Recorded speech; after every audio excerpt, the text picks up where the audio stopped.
And welcome to all the cards on the table.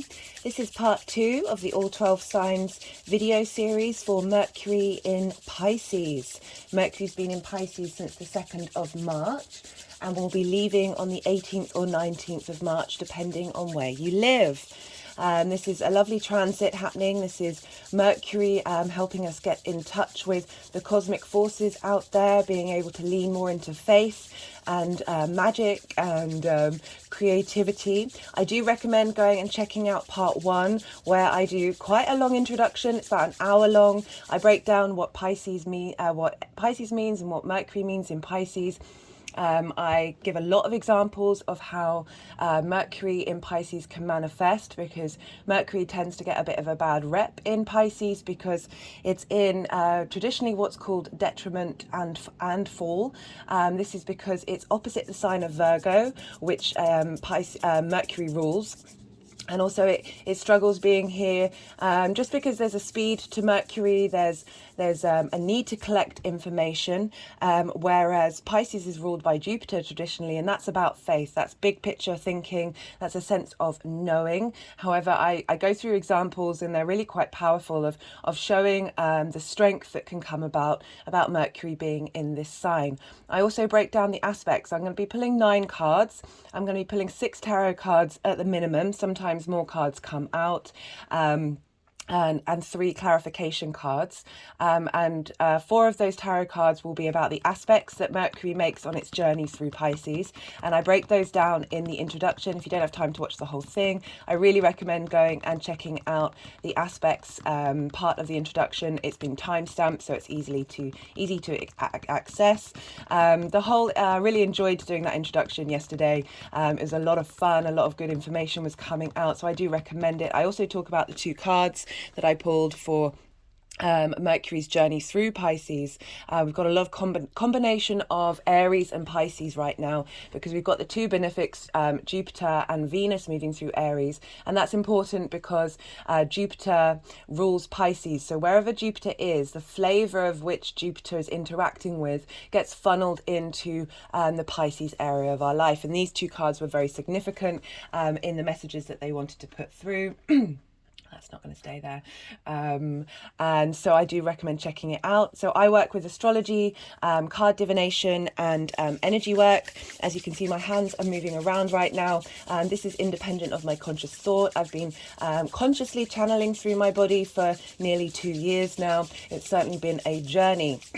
So I work with the whole house system, and this means for those of you who know your birth time and know your natal chart, this is where the sign that falls in your first house. So the astrology that I'll be talking about, it will be relevant to the rising sign. This is the other name for the first house, where your ascendant is. This is a very powerful house, and as I said, the astrology I'll be talking about for each sign will link into those of you who have that sign in your rising sign. But also do check out your moon, your sun, or any other planet or aspect point that you have in your chart. Even if you don't have anything in that particular sign, the messages that come through are still relevant for that area of your life.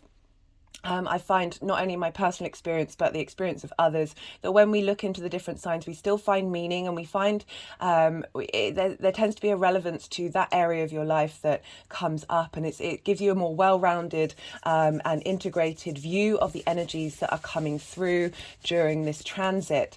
So as I said, I'll be pulling for the rising signs, but the tarot can still relate to whatever's going on for you. And when I talk about aspect points in each of the signs, these aspects are still going to be relevant to you regardless of whether it's your rising sign or not. I just want to light this candle to Mercury. Mercury is the road opener. It likes clear paths, quick communication, and quick integration. Pisces is a mutable water sign. It's the final sign in the zodiac. It's the collective emotional unconscious. And Pisces, Mercury being here, is really asking for stillness. As I said, Pisces is a night sign. It's a yin sign. It's about being letting information come to you and digesting it, not necessarily taking action straight away, but really trying to embody it on an emotional level.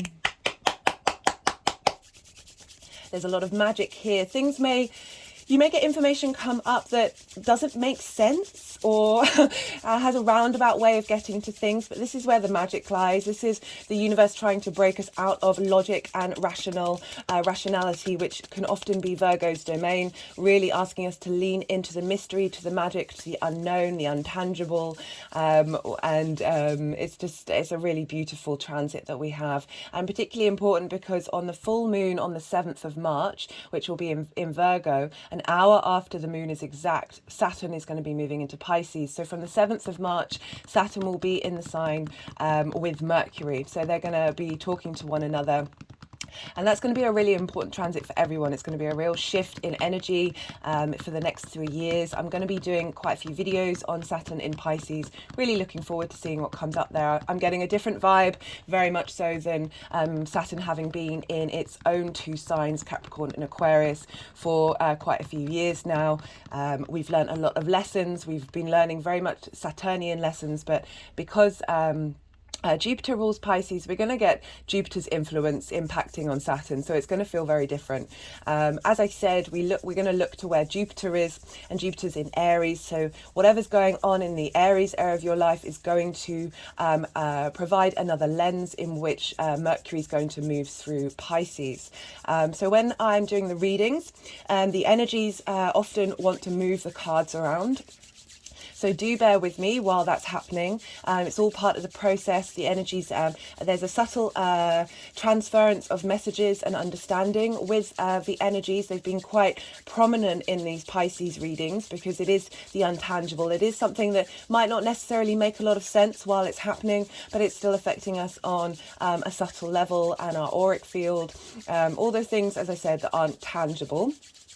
I'll also have energetic releases throughout the readings, and this is usually when energy is leaving through my mouth. Sometimes it goes, it enters through my mouth. It all depends what's going on and what I'm saying, and this is helping clear paths, helping us open spaces to be able to tap into that collective unconscious, the all within the one. We are everything. We are also the individual, which is what I really like about the Piscean and Aries energy that's so prominent right now and so important to our shift in evolution and change in our consciousness, that we are able to comprehend the fact that we are here to experience our own individuality, our own autonomy and authenticity, but we're doing that within this collective space because we are all the universe manifest. So we are connected to everything, and we are also by ourselves. And that is the wonderful space of the duality that we face in our world, and the many-layered, multi-dimensional, faceted part of our human existence. So on that note, I will be doing the last 6 signs of this series, and that is Virgo, Leo, Cancer, Gemini, Taurus and Aries. The other 6 signs are in part 1, so if you have a desire to go and look at those signs, do check it out. Some really great readings were coming through, a lot of support from the universe, a lot of change, a lot of release. March is a big month this year for change. We have not only Saturn moving into Pisces, but we have Pluto moving into Aquarius at the end of the month, and then Mars is going to be moving into Cancer, having spent around 6 months or so in the sign of Gemini. So we're having a real shift of consciousness here. Be adaptable. We're dealing with mutable energy at the moment, as well as the cardinal energy of Aries, of being able to start things. But mutable energy is about change. It's about taking what you need and transmuting what you don't, and being adaptable for the next cycle.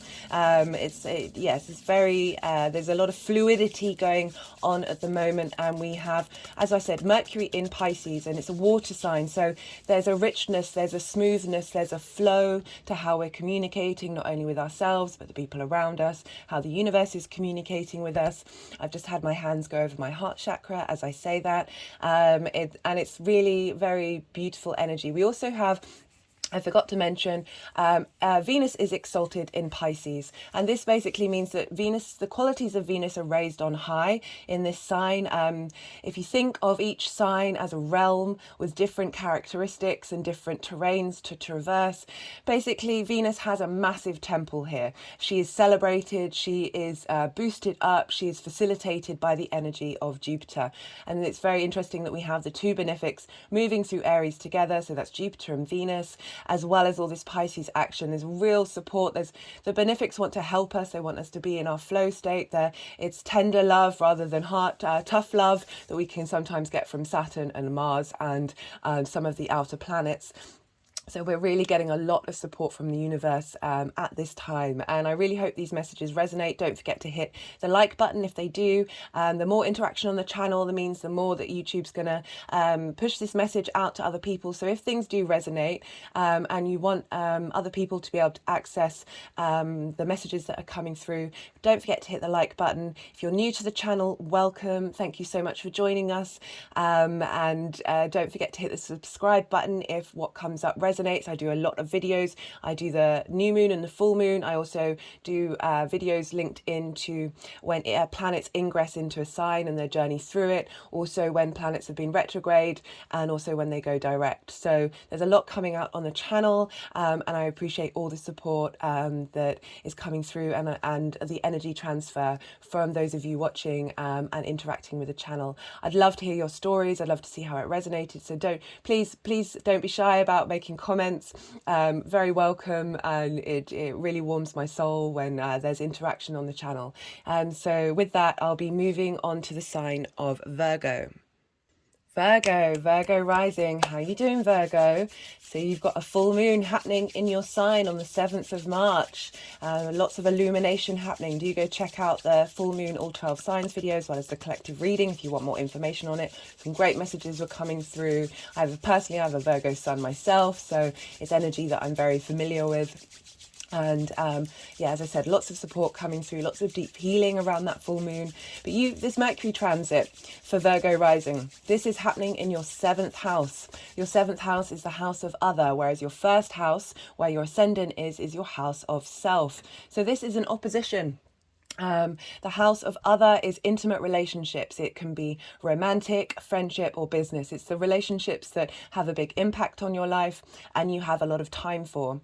So having Mercury move through here is perhaps going to illuminate, bring in some wisdom about what you need and what you want and how you want to communicate with your one-to-one relationships.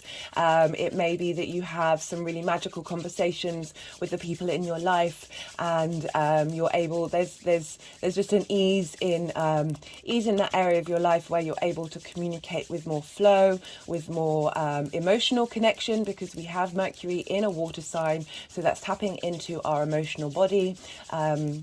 And really giving support to that area of your life. But it may also be because it's an opposition to your Virgo energy.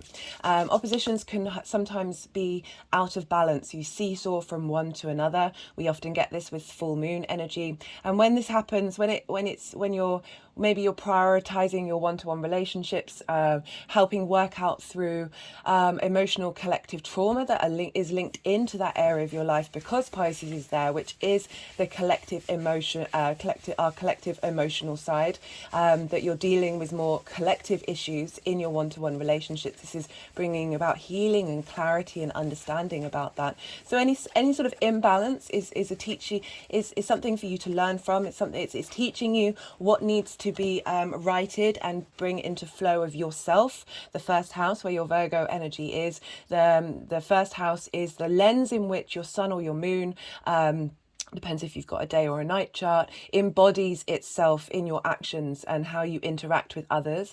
This is how other people see you, but it's very much your house. So it may be that conversations come up that sort of shake you off who you are, and this is asking you to really ground down and understand your own sense of self. It's deep healing comes with these transits. And so because Pisces is ruled by Jupiter, we look to where Jupiter is, and Jupiter is currently moving through your 8th house. This is Aries and Pisces is what's called an inconjunct. So they traditionally don't have a lot of things in common. Virgo is a fellow mutable sign with Pisces, but it's a night sign, it's a yin sign, it's an earth sign. And Aries is a day sign, a yang sign, it's action based, it's a fire sign, and it's cardinal energy. It's about starting things. So the benefics moving through the 8th house. The benefics moving through the 8th house is helping you get into balance with shared resources, because that's the main theme of the 8th house, as well as transformation. So shared resources can be time, money, things. It can also be linked into mortgages and loans. It's the balance between what you give into the world and what you receive. And because we've got the benefics moving through there, you may be in receipt of some benefit from the outside world. You may be being facilitated by the outside world.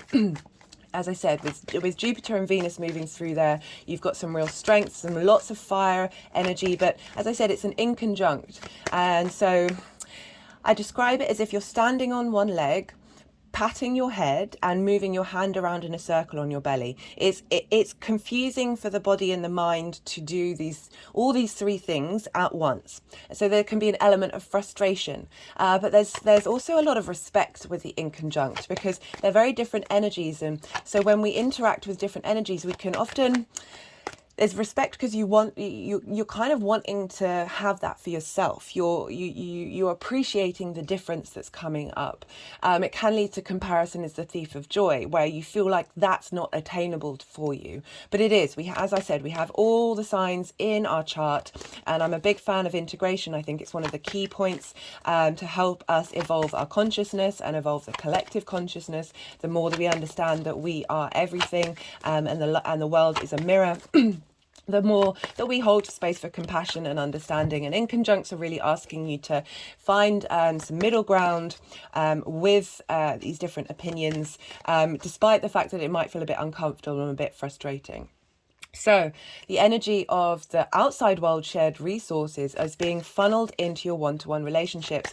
The 8th house can also represent the resources of your partner if you are in a committed relationship, or if you work in a business with one other person, their resources, or if you have one-to-one clients, that the sort of interaction that you have with them. All these things can come up and be, as I said, funneled into what Mercury's messages are trying to connect you to and support you with and give you clarity and magic and inspiration with. There's definitely this need to be still with Pisces, Mercury and Pisces. Give it some time to let the magic come through. Really tap into your intuition.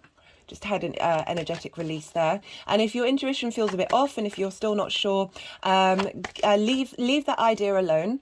Forget about it. Don't try and force it. Wait. It could be 20 minutes, could be a couple of hours, and then you'll get a kind of intuitive response that will link back into it if it's meant for you. If you're meant to hold whatever has come through. So because we're dealing with a Mercury transit, we look to the signs that Mercury rules, and Mercury rules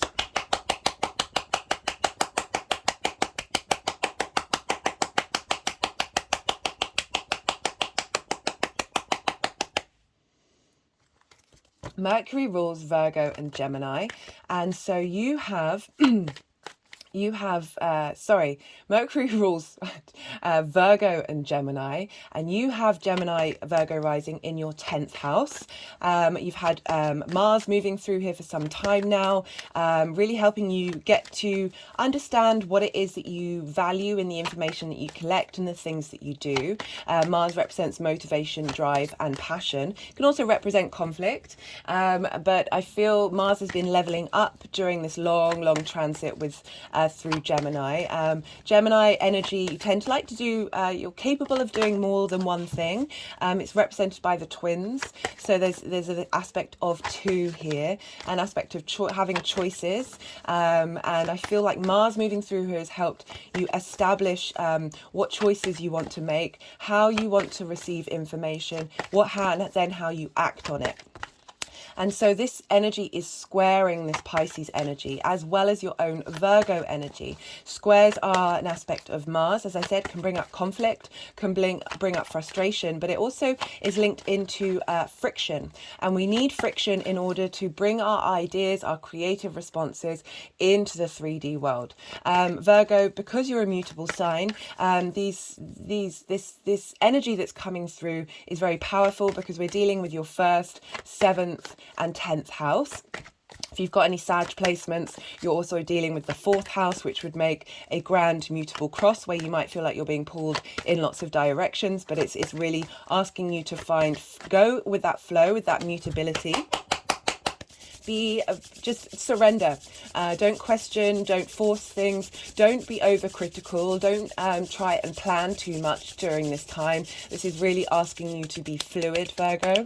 As I said, Gemini's in your 10th house. This is your career, this is your life passion, this is how the big outside world sees you. So things may crop up in this area of your life that's helping facilitate the messages that Mercury's trying to put across in your one-to-one relationships. It could be that you may have conversations, intimate conversations that help you understand your career path. It may be interactions you have at work or ideas that you've had about where you want to be headed that are going to be backed up by conversations that you've had. So it's and really help you understand and evaluate what you need from your one-to-one relationships and what kind of energy you're giving into it, the energy transfer, the shared resources, and how you want to move forward. Mercury also rules Virgo, so this transit is gonna, because it rules your ascendant, is going to have a bigger impact on you, Virgo, because it is your ruler.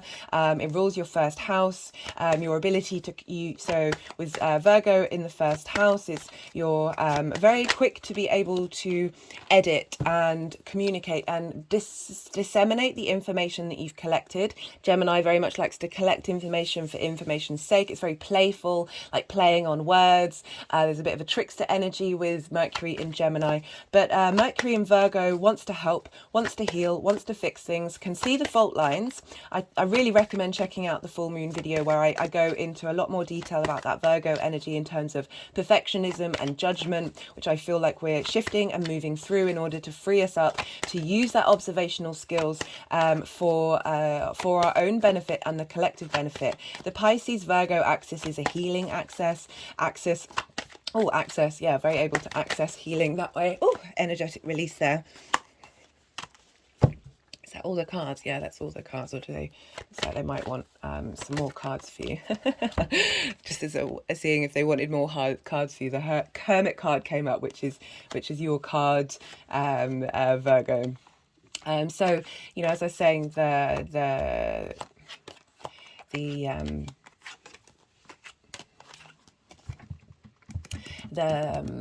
sorry, as I said at the beginning in the introduction, sometimes I struggle to channel, think and speak at the same time, so do bear with me in those moments. And this is what Mercury in Pisces is all about, is that speed of Mercury, that need to facilitate and clear out and learn and grow and observe, that has that Virgo tendency of wanting to bring things into the rationale, to have some tangible, it's an earth sign, it's tangible use to the things that we absorb through communication. And Mercury moving through Pisces is really, really asking you to be still. A lot of the readings that I got for the Virgo full moon was saying for the energy of the full moon is of being still, of resting, of absorbing and being okay with that stillness, and not apologizing for it, and not feeling like you're not helping by having that space, and also not being perfect all the time, of really allowing the vast complexity of the universe to come through. And that comes up in lots of different forms.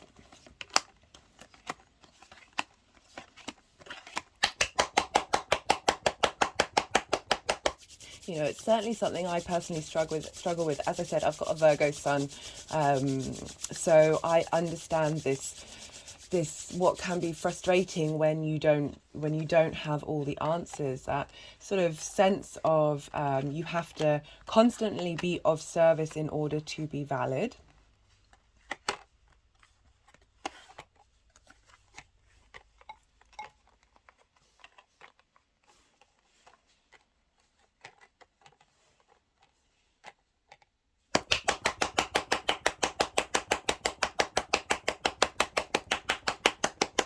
got 3 major arcana here and 2 knights, which is very interesting.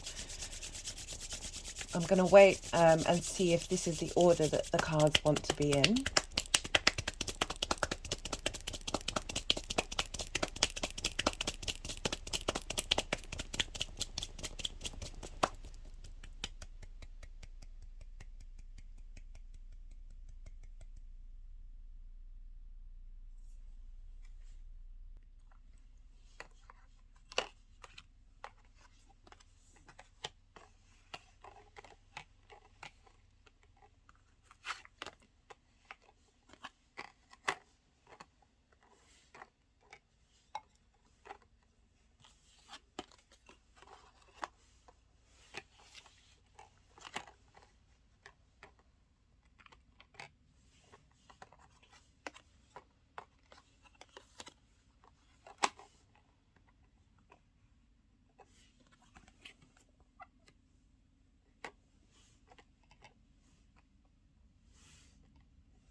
Okay, that's a long enough pause. I think this is where they all need to be. So we have for Mercury moving through Pisces, this transit, we have 2 cards here. We've got the 2 of Swords and the 4 of Cups. And the 2 of Swords is about being of pause, of having 2 different energies that are in balance, but there's a sense of they're not quite seeing eye to eye. They are they're at an impasse. And it's interesting because I was talking about that pause, that need to not necessarily focus on the small details of trying to work everything out straight away. So this is kind of really asking you to hold space for 2 different energies here, 2 different ways of thinking, and being very still with it, being very calm with it, and not taking action, direct action during this time, and that Mercury is helping you find this ability to hold space for these 2 things. And swords are linked into thoughts, you know, very much we're dealing with Mercury and communication. It could also be that things may come up during this transit. That may feel like these 2 energies are butting heads, to not try and fix it, to not try and come to go down one path or another. It's really asking you to explore, but from a space of stillness. We also have the 4 of Cups here. Interestingly, this is coming up, you know, when we are dealing with one-to-one intimate relationships. The 4 of Cups I see as comparison is the thief of joy. That this figure is, again, there's a stillness to this. There's a stillness to both of these figures. That this is about contemplation, but in this situation, this figure is contemplating these cups that they feel like they're out of reach. They feel like they're not attainable. They are not theirs. This could be other people's relationships, that you feel that you aren't able to access this, that there's a sense of apathy and frustration here, but not necessarily doing anything about it. And again, this is asking you to be still, asking you to let things come in, because you see here we've got the Ace of Cups coming in, and the figure can't quite see it yet. And they're obviously, perhaps they're working through the interaction that they have with love, and the interaction of what kind of relationship that you want, and maybe observing other people's relationships and sort of trying to assess what it is that they need. But it is saying that the Ace is coming in, a new lease of life of your emotional connection to people, potentially a new love coming in. I'm not a fan of reading love into these readings, because I don't want to limit people who aren't looking for it. But it does give a sense of emotional renewal, which is particularly important as Pisces is a water sign. So we've got this air element of the mental thought process, which is Mercury, and then we've got the water coming in to combine these 2 things of bringing of bringing a fresh lease of life of how you communicate in your relationships. I really like this energy coming through. Again, as I said, it's really stressing, be patient, be still. No, I mean, you've got three, as I said, three major arcana, so there's shift happening here. There's shift happening for everyone. Saturn is going to be moving into your 7th house, helping you reassess and bring in stronger foundations in your one-to-one relationships. So it may have felt that you can't quite hold on to anything in your relationships with Pisces and Jupiter there. There's an expansion, but it's also that very watery element of water falling through your fingers. And it feels like Saturn's coming through to bring some structure.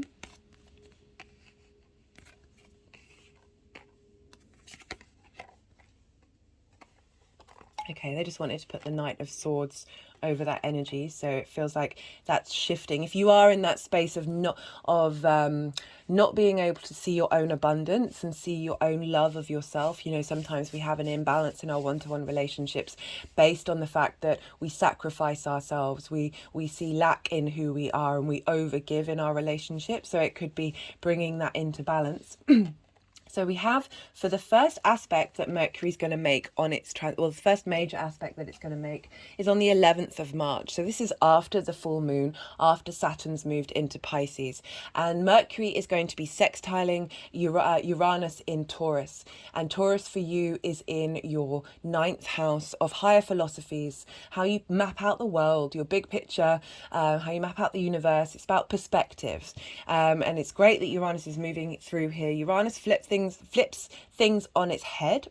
It's really it's a maverick energy. It wants you to be in your own authority, in your own autonomy, really helping you reassess and reevaluate your philosophies, your perspectives of the world. It's linked into mastery of learning and traveling to a place for a longish period of time to immerse yourself in a different landscape. Again, all about perspective. And so with this sextile with Mercury in your 7th house, it's Uranus is going to bring through a sort of lightning bolt change of how you interact with the communications in your one-to-one relationships. And that can also be how you communicate with yourself. And I'm feeling this with the Strength card. So this is the Leo card, and you have Leo in your 12th house, which is the hidden part of you, the mystery part of you. And we also have, during this aspect, we have Jupiter conjunct Chiron in your 8th house. So Jupiter conjunct Chiron, Chiron the wounded healer, is really helping bring wisdom and healing to your how you connect and how you share resources. Could have been how the wounds you may have felt by overgiving in relationships. And this is asking you to bring about balance. The Strength card, again, is another pause card. Where it's harmonizing our instinctive responses with our cognitive thought. It's bringing them into balance so you then have internal strength within you. So I feel that Uranus is helping switch gear on your philosophies that has an impact in your one-to-one relationships. And we also have during this time, do check out the Venus in Aries transit, because some of the aspects from the days link in are the same as what's going on with Mercury. It's fascinating to see how everything's lining up with one another. So on the same day we have Venus sextiling Mars. So this is the divine feminine and masculine. There's a magnetism here. Mars is in your 10th house of career. Venus is in your 8th house of resources. So they're facilitating one another to get your passions of your life purpose. And Venus is bringing harmony of that balance, bringing in that balance of what it is that you care about and how you defend yourself and bring creativity with shared resources. So these energies are all intermingling with one another because Jupiter is in Aries, which is infiltrating Mercury in Pisces. Aries is ruled by Mars, and Mars is in Gemini.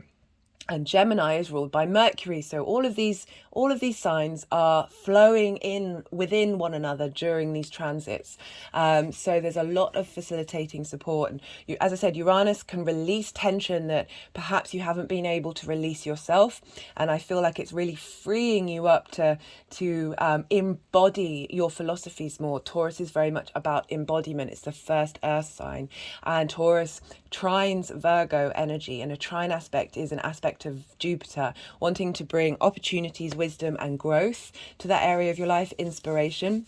So lots of facilitating energy to bring you some deep inner strength in how you operate in your one-to-one relationships. I love that for you, Virgo. And as I said, Saturn will have already moved into that sign, is really helping you mature and level up where your integrity is in your one-to-one relationship. So I've just had a Saturn move through my 7th house. It was different because it was in a Saturn ruled sign, but I'm nearly at the end of it, and I thought I had evolved quite a lot in my one-to-one relationships, and Saturn came along and said, no, there's more work to do. And it may have been tough. I don't think it's going to be quite the same in Pisces, but it was tough. It was hard. It was isolating. It was restricting. But I learned so much about what it is that I need in my one-to-one dynamics. I feel completely transformed because of Saturn. I feel grounded, mature. I'm walking in my own integrity. I'm more responsible with myself and with the people around me. I love that transit. It was great. And you've got that coming towards you, and I see nothing but good coming from it. So on the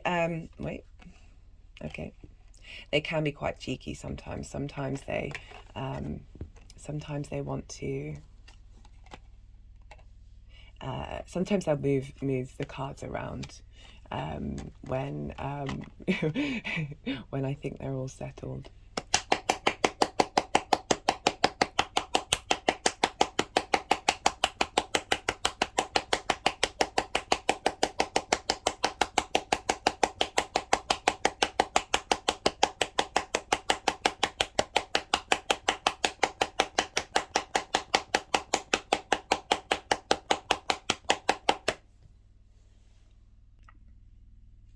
Okay, I'm going to pause for a second.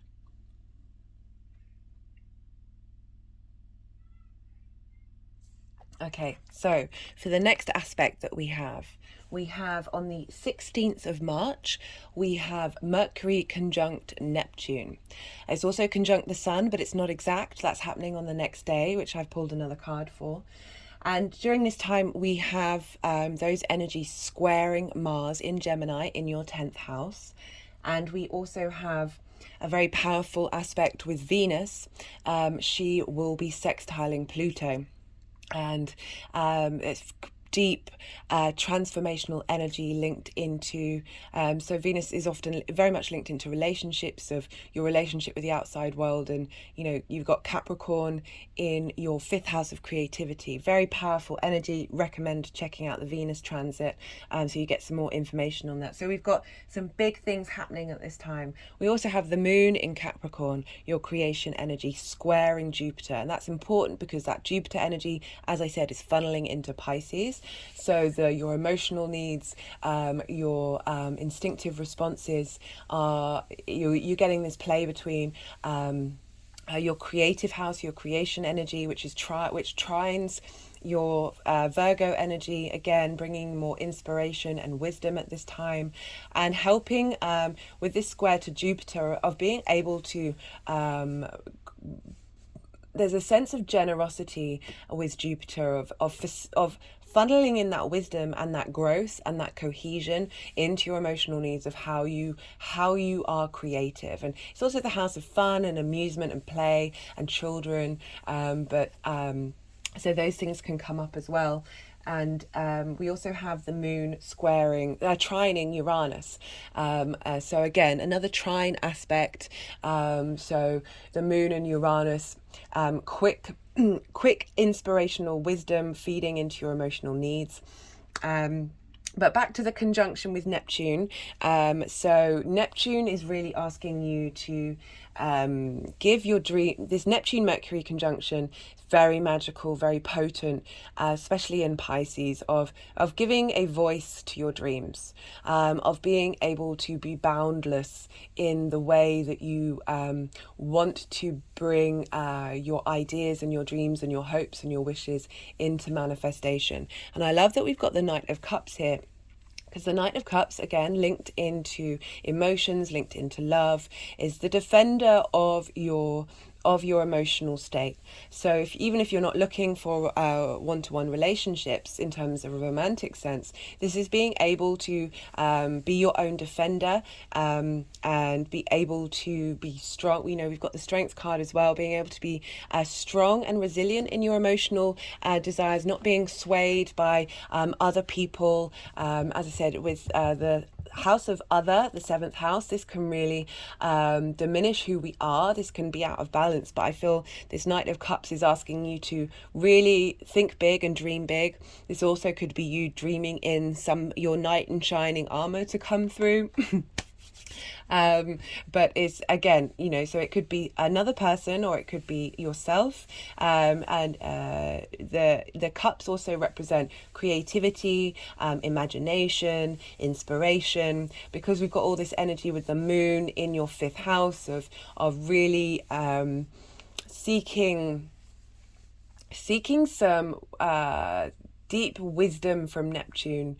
Maybe someone who you are close to is going to show you that you are supported, and help you understand that your creative energy, which is funneling into your career, your life purpose, because of this square with Mars, of your desires being able to be manifest because of the support you may be receiving from your one-to-one relationships. Maybe this is highlighting that you are supported in that area of your life.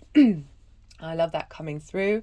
Watch out for signs from the outside world on that day, signs from the omens that come through from the universe, that it could be someone that you meet out and about, because there's movement with the Knight of Cups that is providing you insight to the direction that you're heading on an emotional level.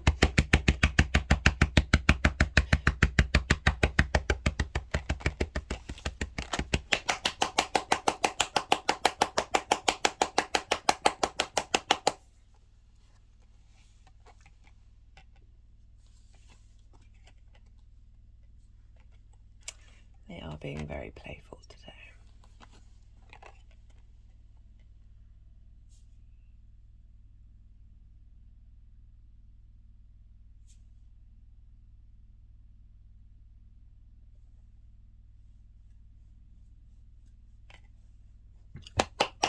Just had an energetic release with that.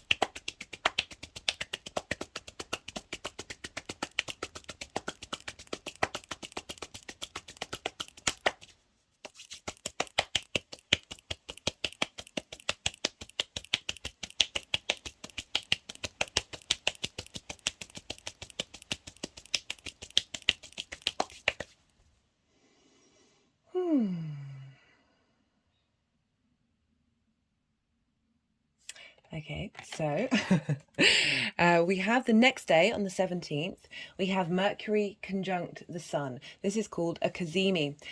So they will be exactly conjunct. When planets are exactly conjunct the Sun, they receive a direct source of illumination from the center of our solar system. This is a portal into the light, the cosmic light energy from the universe. It's very powerful stuff. And we have the Knight of Swords. So I love this, another sword energy coming through with this sense of communication and the speed of it, which is really highlighted by the Cazimi, because Mercury moves quite fast. It may not integrate until after Mercury has moved away from the sun, but it could also be very powerful on that day. Bear in mind. Pay attention to what thoughts are coming through during this time, of inspiration, of motivation. The Knight of Swords is very speedy. You see the horse who's got wings here. There's a lot of there's a directness with the Knight of Swords, and really wanting. Again, you've got a lot of knights here, really defending. Feel that they're defending you, helping protect you, helping know that you are supported, that there is energy out there that's willing to stand with you and go into battle with you, fight your corner. And just generally offer support. We've also got the moon. So with this Cazimi, we also have, this is also the square with Mars in Gemini in your 10th house, Virgo rising. And so, the Knight of Swords can be very much linked into Mars moving in Gemini, which is an air sign. And Mars is very much, Mars likes something to do. And I've talked about this a lot in the videos I've done on Mars, particularly because we've also got a bit of a square with Neptune with Mars that can be seen as the spiritual warrior. And so getting inspiration about what direction you want to be headed in comes through. And I also see the 7th house, I forgot to mention at the beginning, as my one-to-one relationship with the universe. And it could be that the communications that you're having on a one-to-one basis, your intimate relationships, are just your connection to source, your connection to the universe, and the information that's coming through that's helping facilitate the other areas of your life, your sense of self, which is, as I said, things may come up in your 1st and 10th house, or your Gemini and Virgo energy, that are pointing... it just adds another layer of how this dynamic, this Mercury transit, can appear in your life. So understanding who you are and where you're headed feels like is quite poignant at this time. And then for the final aspect, we have, this is on the 18th or 19th of March. This is the final day that Mercury is in Pisces, and will be sextiling Pluto in Capricorn. This is the Capricorn card. So this is quite funny that you've got that and the Hermit card for your Virgo energy. And the sextile is an aspect of Venus. It's wanting to bring in connection, inspiration, creativity, particularly as you've got Pluto in your 5th house of creation energy. Venus very much linked into the arts. So we have her energy, that wanting to bring in some harmony with that. You've had Pluto in that sign since 2008, transforming how you utilize your creation energy. And Mercury's, so Pluto's moving in there at the end of March. It's going to move back and forth into Capricorn, but this first ingress is going to be very powerful. So this is sort of the last aspect Mercury is going to make to Pluto. And all the information, all that transformation that you've learned during that time is going to be funneled into Mercury on this day. But with this sextile with your one-to-one relationships and your creation energy, and particularly because Saturn's now there, is really helping you move through trauma and a space that might have been holding you back. In the traditional Rider-Waite, the two figures, they're in chains, and the chains are very easy to get out of. It tends to be structures and habits and addictions that we may have. Addiction can come in so many different ways of something we can move through.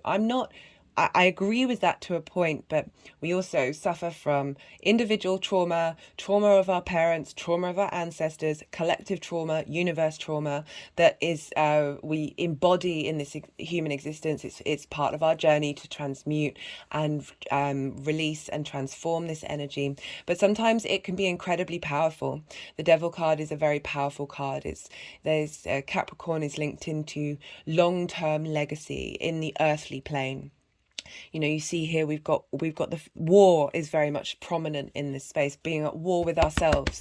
I meant to talk about this in the full moon reading, about how one of the most important things that I learnt on my journey was discovering that in early Christianity, the devil was internal, and in early Islam, the jihad was internal. It's the inner work is so important, and it really validated what I was already coming to understand for myself, of the inner journey helps transmute the outer world. And when we repress things, when we ignore things, they build up and they explode. It's everything in moderation, including moderation. And I feel that this is really transformative energy, that shifting this addiction into a sort of a positive obsession, like really harnessing that. It's really difficult sometimes with that creative energy to keep going, to focus on the fact of enjoying it for yourself rather than anything else, so for releasing all expectations. And the more that we work with that pure just enjoyment, the thing that gets you out of bed in the morning, the pleasure for pleasure's sake, rather than pleasure to mask the pain. My hands have just gone over my heart chakra and my solar plexus and my sacral chakra, and now the root chakra, and now to the third eye, and linking the third eye to the root. I did a chakra cleansing in the part 2 of the full moon all 12 signs video.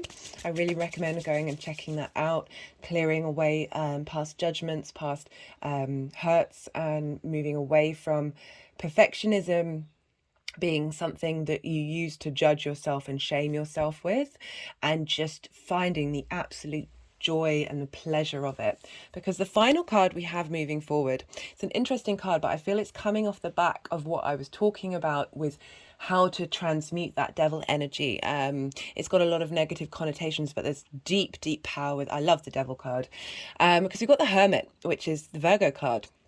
And this is about going inward. This is sort of shaking off the outside world and the imbalance in relationships that you may have had with it, this overextending of self, and going inward and really cultivating your own inner wisdom. This figure has the star in its lantern of deep healing and deep knowledge, and really cultivating your internal space. And not, again, the Hermit doesn't care about the outside world's expectations. And I think part of Saturn's journey, certainly part of Saturn's journey for me in the 7th house, was tending to my own flame, of not seeking validation from my intimate relationships, not needing those to understand that I have a space of abundance within me, and shining that love that you may put outward, inward, giving from your saucer, not from your cup. So that implies that your cup is overflowing at all times, and when you give from your saucer, so you're not deplenishing yourself. The Hermit is very much about not doing that, of going inward, of enjoying that space, enjoying the sheer joy of learning, the sheer joy of whatever that is. That could be anything for you. That could be anything. It doesn't just have to. I mean, learning comes in all shapes and forces. I wasn't just particularly talking about, say, book learning or anything. That can be learning about what you're passionate about. I also see the 7th house as sort of your intimate relationship with yourself as well. It's that other part of you. It's seeing yourself as the other, and giving it the compassion that you would to other people. And being patient. So the Hermit card follows the Strength card. And this, you know, it's really, even though you've got some knights here, there's definitely a sense of stillness, a sense of patience, a sense of cultivation.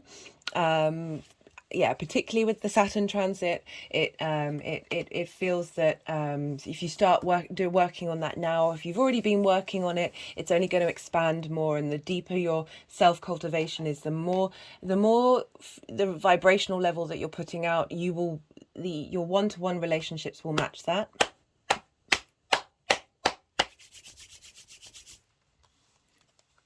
Right, so I'm going to pull some clarification cards for you, Virgo. I'm going to pull a card from the numerology deck. It's so funny.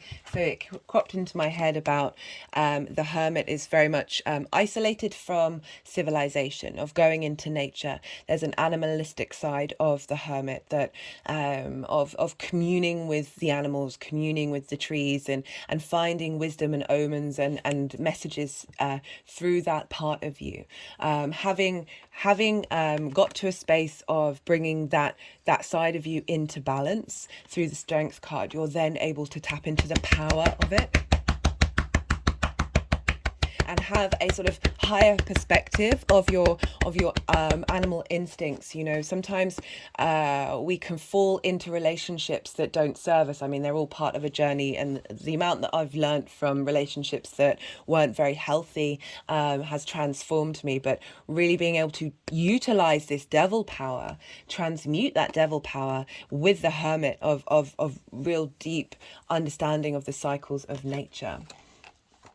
It's really asking you to come to understand who you are. I know that's a bit vague, but we can get very clouded in the 7th house and getting to your true nature, to your soul, and realizing that you are a human being as well as a galactic one, of bringing those into alignment and utilizing the strength and the power that comes from that. So I'm now going to pull a card. Well, I was going to pull a card.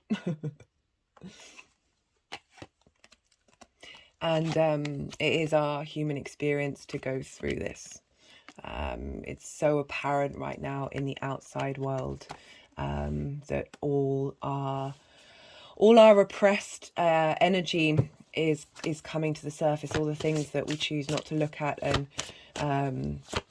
you know, seeking that dopamine, seeking that fix, that potent devil energy, which can have real strength and real power. But there is, you know, with the Pisces energy, there is the need to look to the collective. There is the need to understand that we are the individual in the whole.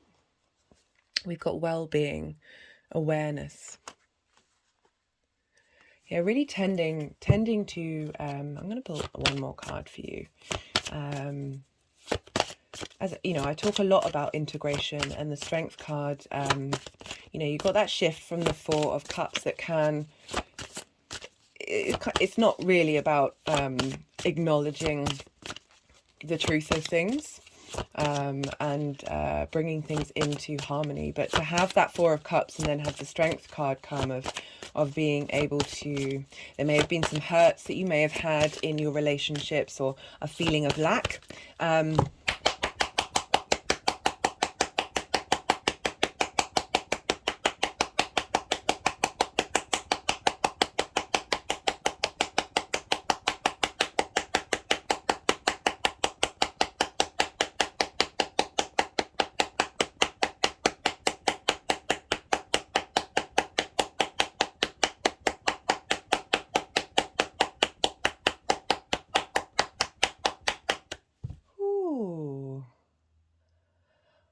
Was a pretty powerful response to that message, that the Strength card is helping you, give you support to integrate that pain, harmony, bridges, joy. Yeah, there's a big shift happening for you, Virgo. Love this. Love this. Right, I'm going to pull a card from the Radiant Sun Oracle deck.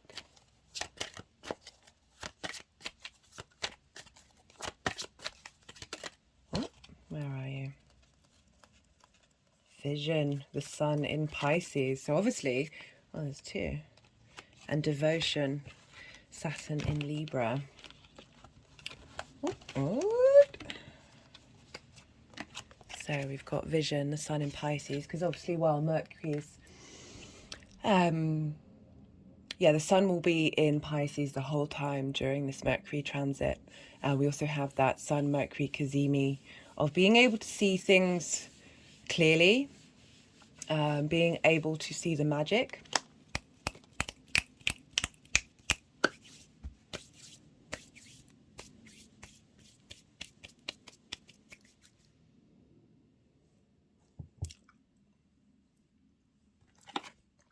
We also have the devotion card. Even though this is Saturn in Libra, it's bringing in that Saturnian energy of bringing things into balance, bringing in this sense of devoting. As I said, that Saturn transit, more than anything, brought about a more grounded foundation for the one-to-one relationships, which is about being devoted to yourself in a really authentic way that can then bring about a relationship that is more suited to your true needs. You know, Libra is the social air sign. It's about balance. It's ruled by Venus. Can be linked into partnership, and yeah, so wherever you're at, it can level up your relationship if you're already in a relationship. If the foundations are solid, Saturn can test those foundations, but do bear that in mind. I will do a full video on Saturn in Pisces, but whatever gets shaken up is getting you to have a really solid foundation, whatever that is, and perhaps bringing in a devotional practice.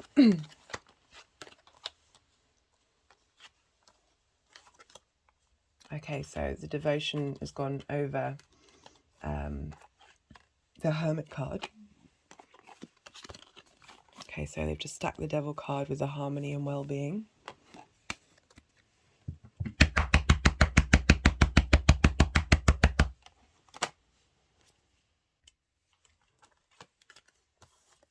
They put the devotion and vision, so through your own cultivation of devotion of what it is, your essence, the thing that brings you completeness and you connection and joy and creativity, is really then opening yourself up to be able to see clearly. Love this for you, Virgo. I really hope this resonated.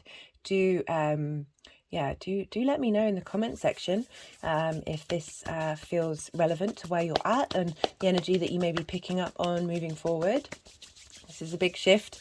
As I said, for Virgo risings, you've got Saturn moving into an angular house. The 1st, 4th, 7th and 10th are angular houses. They are the wheel, they are the pivot points that keep the wheel of our natal chart turning. And so you've got a lot of area of this, you've got the first, at the very least, you've got the 1st, 10th and 7th being activated at this time.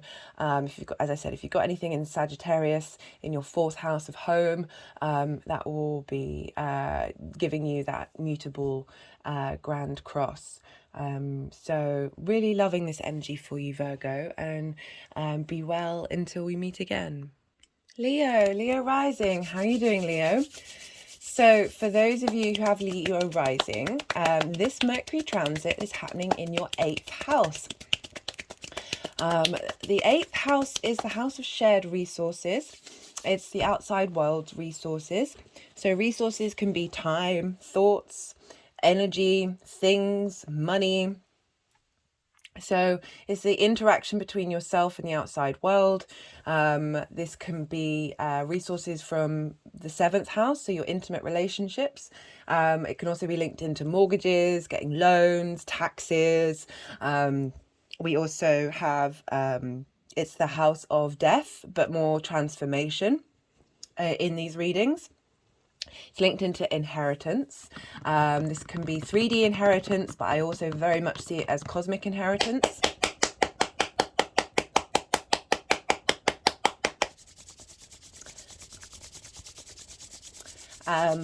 Some of the examples that I gave in the part 1 video of people with Mercury in Pisces, one of them was Edgar Cayce, who was a famous psychic, and it's showing that interaction with the resources of the outside world and on a less tangible sense. We also, you know, wait, is there anything else I want to say? No, that's pretty much it. It can be, it's a difficult house, like the 6th house, the 12th and the 2nd. These houses don't have traditional aspects to one another. This means that the houses, the signs don't communicate in a straightforward way with a straightforward energy. And so Leo energy and Pisces energy are they are in what's called an inconjunct. And this is because they don't typically have things in common.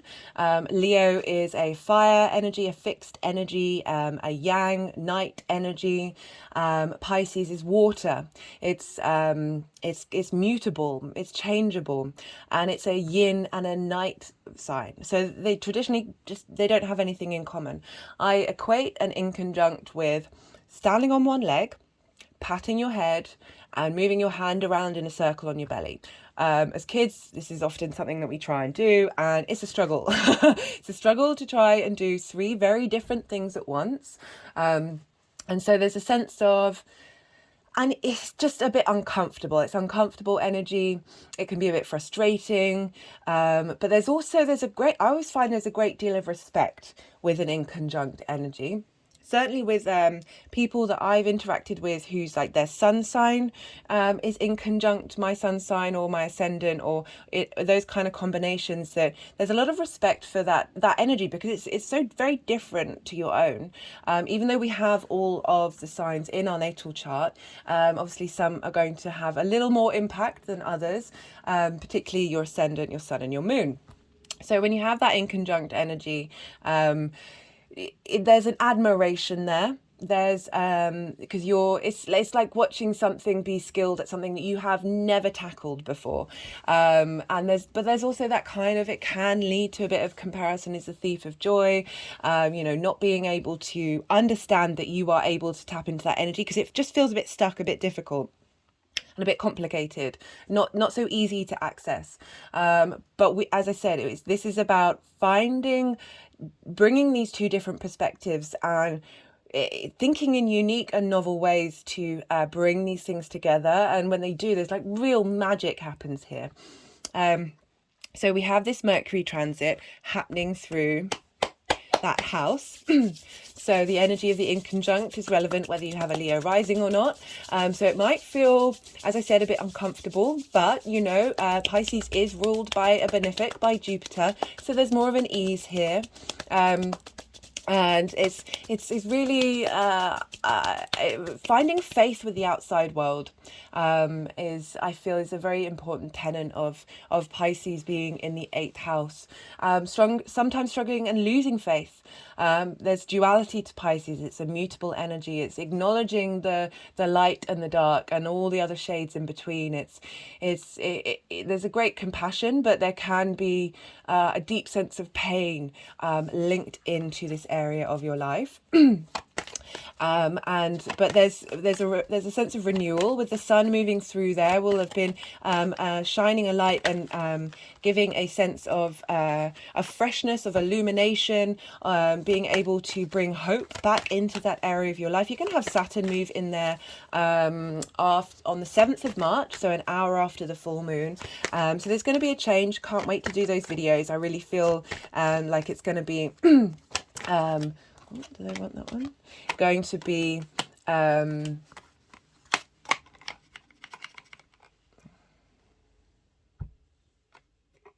okay.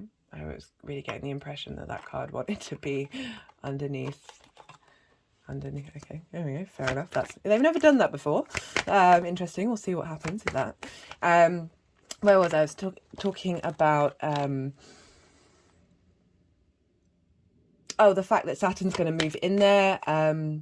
this, I won't talk too much about it because it's a bit of a complicated house with Saturn moving into the 8th. It can mean lots of different things, particularly depending on where you're at, whether, you know, you might not see it as, you know, the place of interaction with the cosmic universe, and more just to do with your taxes. But Mercury moving through here is perhaps receiving wisdom and insight from the outside world. More communication. Again, Mercury being here is wanting you to be receptive, wanting you to be still. There might be some patience. There might just be an ease in which and how you communicate with the outside world, and how you interact with, how you share your resources with the outside world. But real inspiration coming through, I feel, with this transit. And because of, this is also impacted because, and this is why I'm linking more into inspiration, because Pisces is ruled by Jupiter, and Jupiter is currently moving through your 9th house. I'm just having an energetic release with that. Ooh, very strange. They were trying to get me to lean backwards, and my head really right back. I kind of feel like it's shaking up perspective. You know, that's linked into the hanged man energy of being upside down on a tree, of getting a new perspective of how you look at the outside world.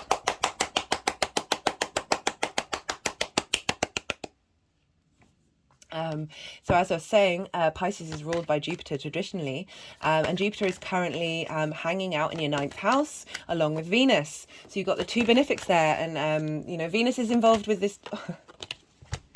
You're kidding me.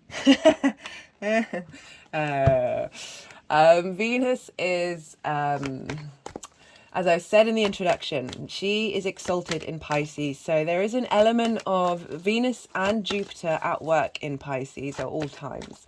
And they're both hanging out together in Aries. And they're hanging out in your 9th house for Virgo rising. Sorry, I said Virgo because the Hermit card came up. For Leo risings. And your 9th house is your big picture philosophies. This is all about perspective. This is how you look at the world and the universe, and how you map it out and how you find your place in it. Understand and contemplate and question your place in it. It's also the place of mastering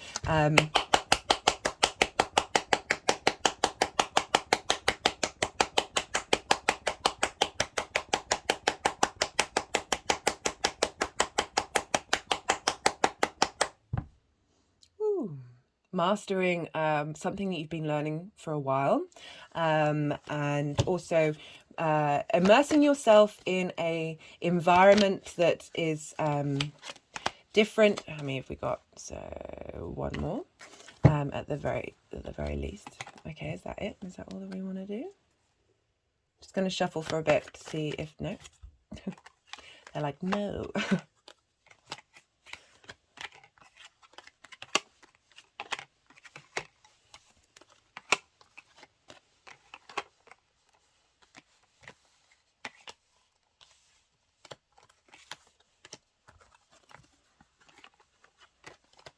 So immersing yourself in something that is unfamiliar to you, often linked into long distance travel, because that when we do that, we are immersing ourselves in a different perspective. As I said, this house is all about perspective. So this energy of the 9th house is funneling into your 8th house of shared resources, which is why I was sort of focusing on the fact that this is potentially, you're going to be in receipt of information and communication that's going to change your view on the outside world and your interaction and the shared and the resources that you give. It's about giving and taking.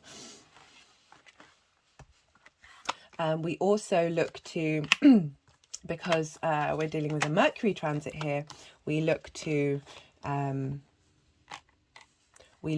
where, so Mercury rules Virgo and Gemini is in your 11th house of hopes and dreams. as well as alliances, groups, big groups of people. It's the people you want to interact with and connect with, and their resources. And also Virgo rules your second house of values, how you make money, how you manifest, how you value yourself, and the things that you have around you. Can be possessions, can be ideas, can be whatever it is, and the things that you want to hold on to and take with you. And this is in opposition to the 8th house. So the reason why I talk about Gemini and Virgo, because whatever happens to the ruler of the signs happens to the houses that they're in. So things may come up in your Gemini area of your life and your Virgo area of your life. And these are all squaring Pisces. And squares are an aspect of Mars, about bringing about friction, can be conflict, can be drama, but it's also, as I often talk about in these videos, it helps bring things into the 3D. We need friction to create time and space, and that's one part of the universe, but that's the physical, tangible part of this universe. So without those squares, we might just be floating around in inspiration and wisdom space, which is great. There's an ease to that, but it doesn't necessarily bring things out into being. So as I said, things may crop up about, and this T-square that we have, so we've got Virgo, no, we've got Virgo opposite Pisces squaring Gemini. So this is asking, Mars has been there a long time. You've been reevaluating potentially your hopes and your dreams, what actions you take in your groups, finding like-minded people. And the energy wants to funnel out through there of the information that you collect and how you transmute it and share it, particularly as we're dealing with a Mercury transit here, of receiving inspiration from the outside world, changing your idea of it, and that's going to change your vibrational level of your hopes and dreams. So my hand is just tapping over my solar plexus right now.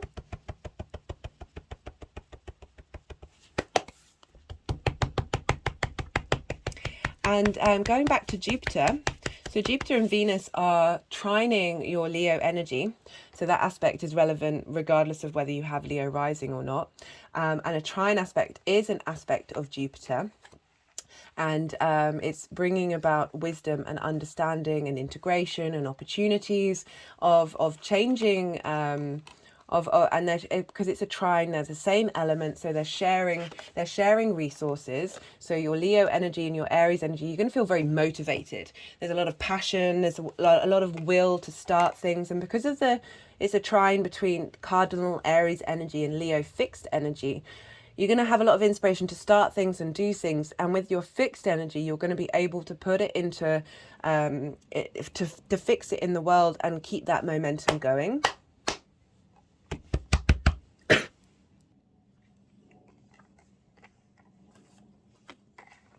So that's really great facilitating energy happening from Jupiter and funneling into your 8th house.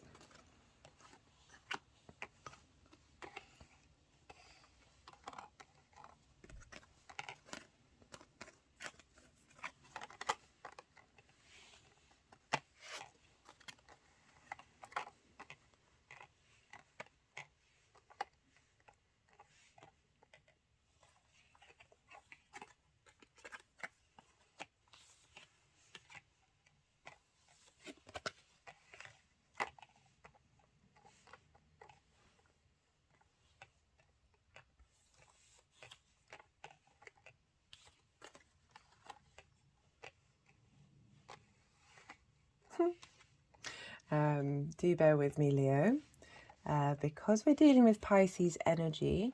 The energies that I channel are certainly being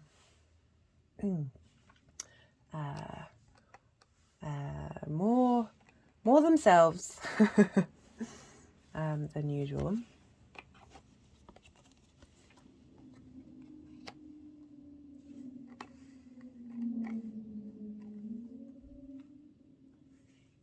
And I just want to give them the space to do what it is that they need to do.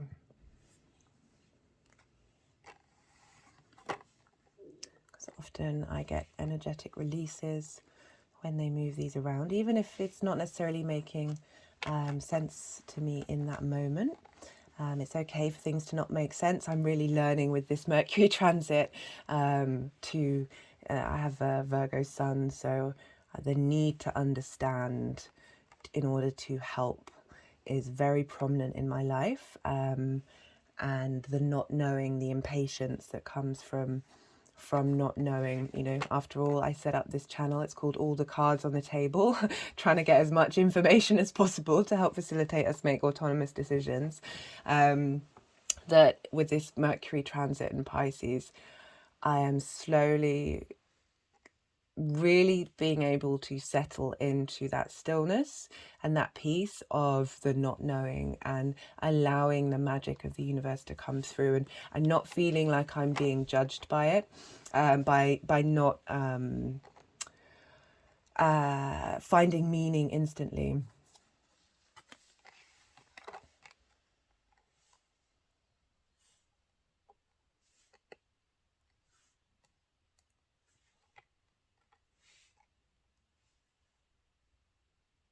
We need one more card, guys, because it feels like they're keeping those two together, but that could change. Just gonna see if we're gonna get one more card.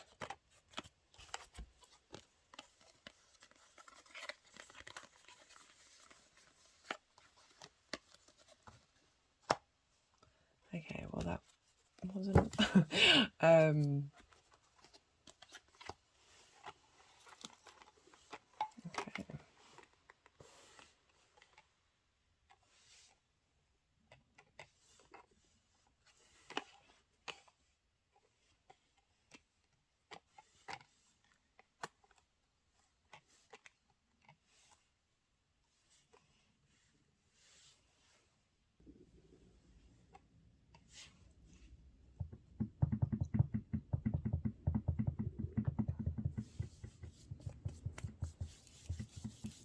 Yeah, this Mercury transit is really asking you not to force the communication. It's Pisces is a receptive sign. You may struggle with that a bit, Leo. You know, being a yin, a yang day sign of fire and air is very motivated to act, for there to be motion. Water and earth are governed by gravity. There's a slowness, there's a steadiness, there's patience involved with those elements.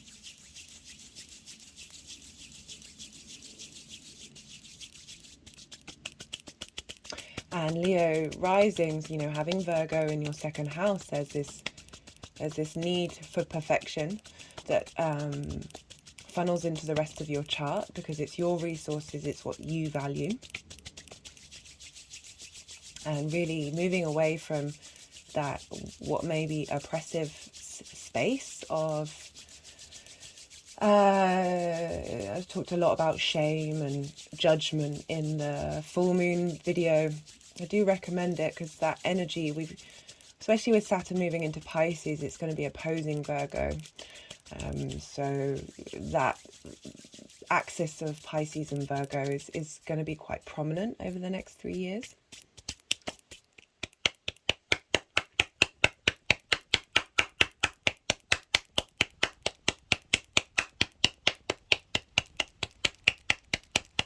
But with Jupiter and Venus both in Aries in your 9th house, you know, that Jupiter wants to bring knowledge and wisdom, and Venus wants to bring creativity and connection and harmony. So that energy is really helping bring some resources in how, as I said, how you interact with the outside world. And I'm really getting it from the cards. You know, I'm trying to wait on reading the cards until I'm pretty sure that they've stopped moving them around, although they also do have a habit of moving them around midway through I've done the reading. But the message for so many of these readings lately, because we're moving into such a space of change, Saturn's moving into Pisces on the 7th. We've got Pluto moving into Aquarius at the end of the month, and then Mars moving into Cancer also at the end of the month. This is the biggest month really of the year. and there's so much change happening, a real shift in gears, energetic change, a new flavor in which we're going to be operating for the next couple of years, particularly with Saturn, and even longer with Pluto. And I'm really intrigued to see the Mars transit. I'm looking forward to doing those videos. Okay, I think they're done. I mean,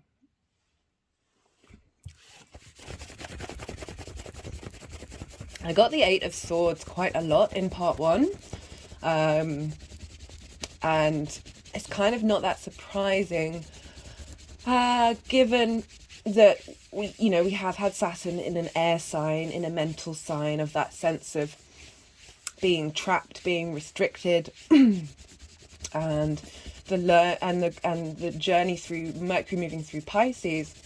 So Mercury's just gone through Aquarius. It's the last personal sign to move through, the last personal planet to meet Saturn, before Saturn moves into Pisces. So the sense of communication is very prominent. So this is what I have for Mercury moving through Pisces, is the Eight of Swords in reverse. And so the Eight of Swords up this way is feeling like you're trapped, but you're trapped in a cage that is wide open. And this stuck feeling that you may have had, this feeling like you are bound and restricted, is part of this feedback loop of this mental anguish, that is in your control to leave. These binds are very loose, and if the figure just moved just a little bit, there is a way out. You see this water here, linking into the Piscean energy of this ability to move, to be in flow, and to get rid of these bounds and see that this cage that you think you're in is not a cage at all. So we have it in reverse, so it shows that this Mercury is helping. Perhaps you felt quite limited by the outside world, and not necessarily having an equal balance in shared resources, and felt that this is a situation that you'll never be able to get out of. Mercury moving through here, again, the messenger of the gods. Swords are linked into air, they're linked into the mental process of Mercury in this receptive state, in this drawing in of information. You're going to get clarity to realize that you have moved through this space. You are no longer trapped, you are no longer restricted and bound, you are free, and really helping you. Oh, it's getting very strange. My head is now moving back and forward at my thumb, moving over this space. It's right above the head. I know there are lots of chakras that are above the crown chakra. I can't quite remember what they are. Something I want to do some more research on. But they're very much linked into the galactic. Oh, just got an energetic release, and my head has gone right back. My shoulders have gone back. Now my hands have gone back, of stretching the spine. We have a lot of trauma in our spine, and it can block the energy flow. I really feel there's a release coming. Okay, that movement is moving my head in the same way. Oh, it's not done that before. How very interesting. Yeah, we've got 2 8s. This is weird. So I kept getting 2 8s in other readings as well. 8 is infinity. I'm not surprised that's coming up with Pisces, of the all within the one, everything all at once. The endless cycling in on itself and back out again. Really powerful stuff coming through with these readings. So we've got the 8 of Cups as well, but I'm not going to read that. They may move that around, but it's very much of going on a journey.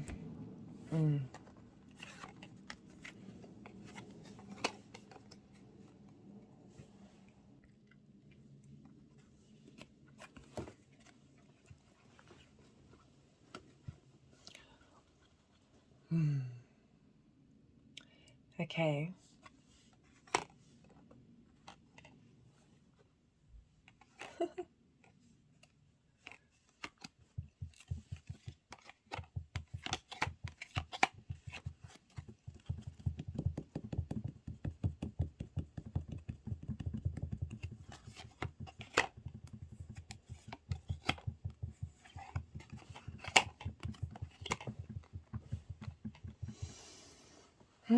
Right, so the first aspect that we have on the 11th of March, I like how they've put that behind it, is when Mercury will sextile Uranus. Uranus is in Taurus in your 10th house, Leo risings, and shaking things up, transforming. Your 10th house is your life purpose, your career, how the big outside world sees you. And so I like this combination of the sextile, which is an aspect of Venus wanting to bring in harmony, creativity, beauty, connection, bringing in relationships, that with this sextile energy between Mercury and Uranus. Uranus is going to be Uranus is the oddball of the solar system. It tends to release tension where we haven't been able to. I call it the path clearer, the breaker of chains. It doesn't necessarily care about the fallout, but that all depends on where you're at and your chart. But I really feel this is supportive energy because it's a sextile, so there's less chaos going on here. That it's you've got the Knight of Wands, you've got some energy charging in. The wands are linked into passion, to motivation, to drive, to creativity. There's movement, and it feels like Uranus is charging in with information, and helping give strength to your passions, and to your being supported, and defending your passions. With the interaction with the outside world, because we have this career linked with the outside world, of getting some more support, getting more interaction, getting more, just a real boost in terms of your creative energy. This night, they either defend or they attack. I need to come up with different words with that, but I mean, that is what it is, really. Defending your passions, or helping go out and spread the word of your passions. Knights charge off into different lands, go exploring, especially the Knight of Wands, of spreading the word, helping your passions go out into, as I said, go out into the world. I love that. We also, at the same time, we've got Jupiter conjunct Chiron in your 9th house, or in your Aries energy. Jupiter bringing wisdom to the wounds that you may have had about your higher philosophies. We also have Venus sextiling Mars in your hopes and dreams of the 11th house. Venus in your higher philosophies, perspective house, really facilitating harmony between your motivation and drive. Mars in Gemini, about information and sharing information, particularly because that's in your 11th house. With Venus wanting to bring harmony, wanting to bring strength of will, your personal will, into your higher perspectives. Lots of facilitating energy during this transit. Do go check out the Venus in Aries videos, because the transits really line up with her journeys through Aries, and really showing the beautiful clockwork. It just, when I see things like this in the stars, and I see how everything's lining up in a really eloquent way, eloquent. Am I still saying that right? Elegant. There you go. Elegant way. It's like, I always look at the universe as poetry in motion, and it's just beautiful seeing how these transits are lining up. I love it. So we have a lot of fire energy, and also with Mars as well, bringing and because Mars is in a Mercury based sign, so we're bringing in that energy from Gemini into Pisces. We've got the Knight, the defender. Mars very much wants to defend your passions, defend your motivations, go out and strive and do things. So I'm loving this energy coming through with that sextile Mercury, that sextile between Mercury and Uranus.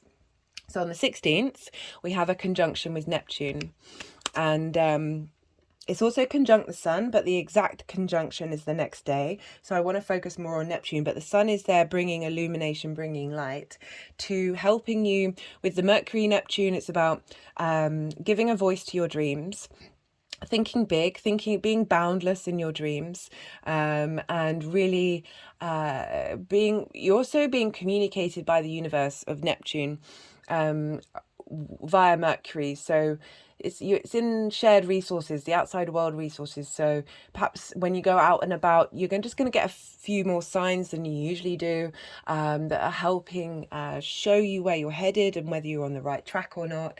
There's also a sense of deep sensitivity. I really enjoying the fact you've got the Four of Swords here. And this came up a lot for the full moon in Virgo, which is on the 7th, but very much feel this with the Pisces energy, particularly Mercury in Pisces, of that being receptive. This is rest. This is the rest card, but this is resting in, so traditionally this figure is in a church and there's a stained glass window. So being safe in a sanctuary of a higher power, knowing that you are safe to rest, safe to be still, safe to contemplate, to meditate. Great energy coming through for that Neptune Mercury time. To spend some time by yourself, in stillness, bringing in that, really embody and connect to the fact that you are held and supported by something bigger than you, and really hold space for whatever information may come through. It's swords, it's about air, it's communication, whatever may come through from Mercury at this time, that it's as I said, the messenger of the gods, bringing information about what Neptune wants to tell you. We also at this time, that conjunction is square Mars in Gemini in your 11th house of hopes and dreams. I got quite a physical response when I talked about that rather than groups and alliances. I feel that the more that you expand into your hopes and dreams, the more you draw in the kind of people, the groups, the collectives, the alliances, the friendship groups that you resonate with, that resonate back towards you. And Mars and Neptune squares can feel a bit sluggish, but with this power of Gemini energy, I don't see that so much. It can bring in delusion, but I'm really focusing on the fact of the vibrational level that this turns Mars into the spiritual warrior, really getting your motivation going, this desire to take action on your hopes and dreams and be inspired by what's coming through from Neptune via Mercury. Because after all, Mars is in a Mercury-based sign. And I love this combination. So we've got the 10 of Wands in reverse. The 10 of Wands is linked into burden. Sometimes that burden's great. You know, you've wanted to go out and do all these things, all these passions. They're all laden on top of you, but you do feel weighted down. If you look at this figure, you know, it's not like they're carrying this with ease. It's a heavy load. It takes work. It takes determination. But there's this house at the end of the path. You're nearly there, but you're unable. This figure isn't looking up, very much looking down, very, you know, when you've been like carrying things for far too long, your whole body aches. When was it? On, not yesterday, the day before, I brought home a load of shopping. I walk everywhere, and my back was, my rucksack was full. I was carrying bags and I felt very weighted. I was walking very slowly. I'm quite a fast walker. I like speed, I like to move. Well, I was so weighted down, but I was okay with that weight because I was bringing home resources that were going to nourish me and nourish the person that I live with. It was a job that needed to be done, and I was happy to do it. And there was a consequence of that. I woke up the next day feeling absolutely, my body felt battered, because I'd been walking for quite some time with all this heavy load. But I got home and I was able to rest. So my hands are just creating a kind of ledge by the third eye, with my palms facing upwards, in sort of devotional offering. But what I like about this combination is this is in reverse. And this came, I can't remember who it came up with in part 1, but I was really getting the message that the weight will be lifted. This, if you feel like you've been weighted down, if you've been carrying the weight of the world on your shoulders, and not necessarily getting anything back from it, not getting any assistance or help, I really feel that the universe is coming in to lighten your load, allowing you to be able to rest, allowing you to feel held at this time. This is such a beautiful message. I love this for you, Leo.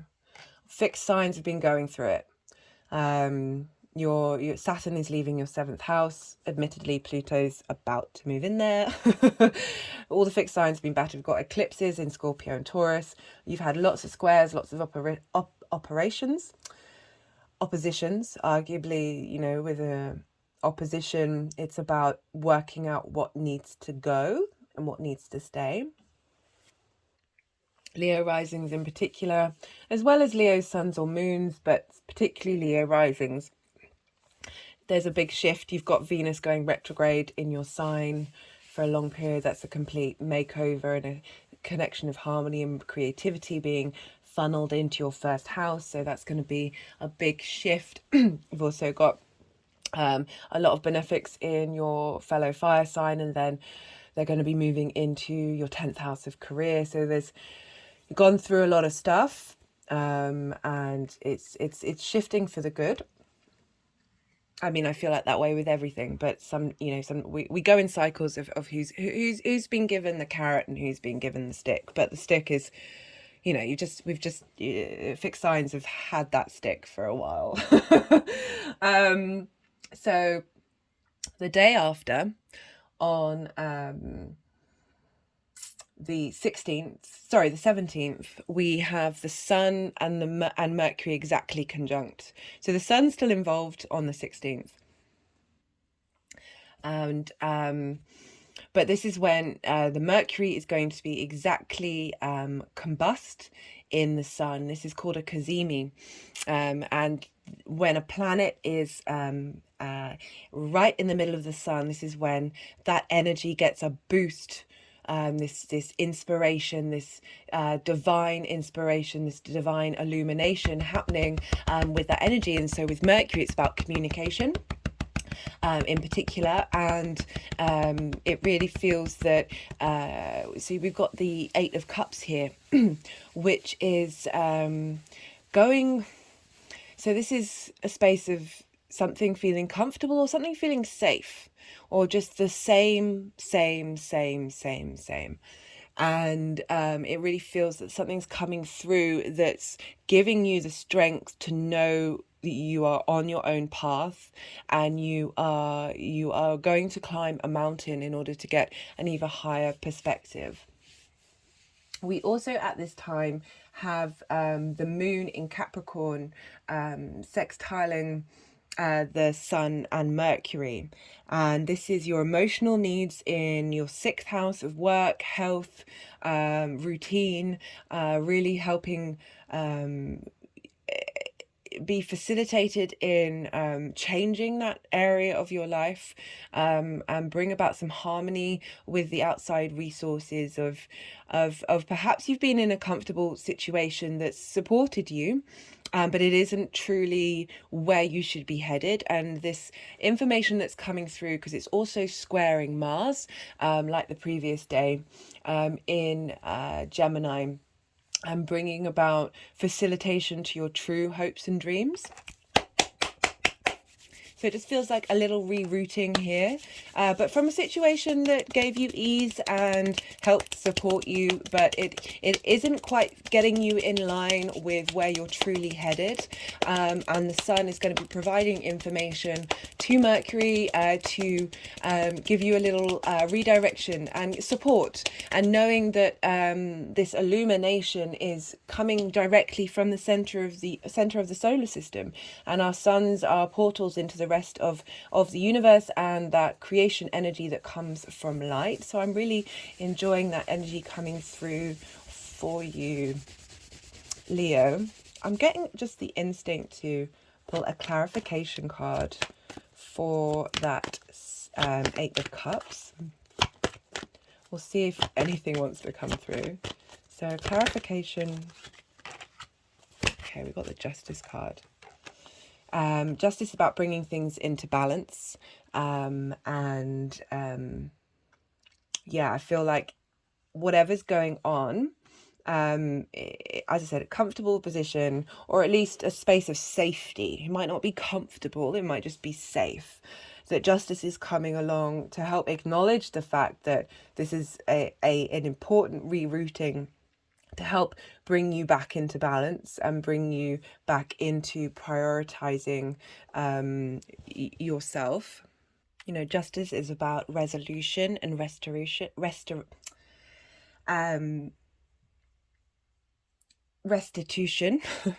Easy for me to say. It's about equity. It's about righting wrongs. It's about Lady Justice coming. As it's very like, I like this connection of where you're being rerouted is right for you and the natural order of who you are.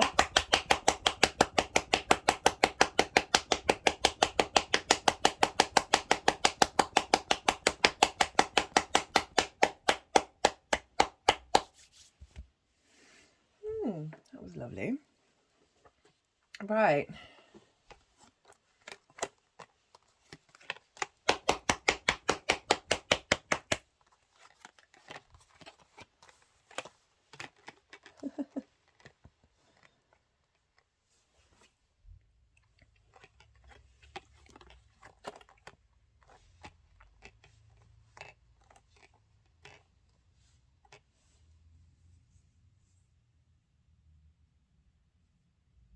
So I'm just pausing a second to see if they're going to move around again before I continue. So we have for the final aspect that's happening on the 18th or 19th of March, depending on where you live. This is the final day of Mercury being in Pisces, and it will sextile Pluto in Capricorn. This is the same aspect that Venus will make on her last day in Aries. And it's very poignant because Pluto is moving into Aquarius at the end of the month, and this is the last main aspect that Mercury is going to make before Pluto makes that transition.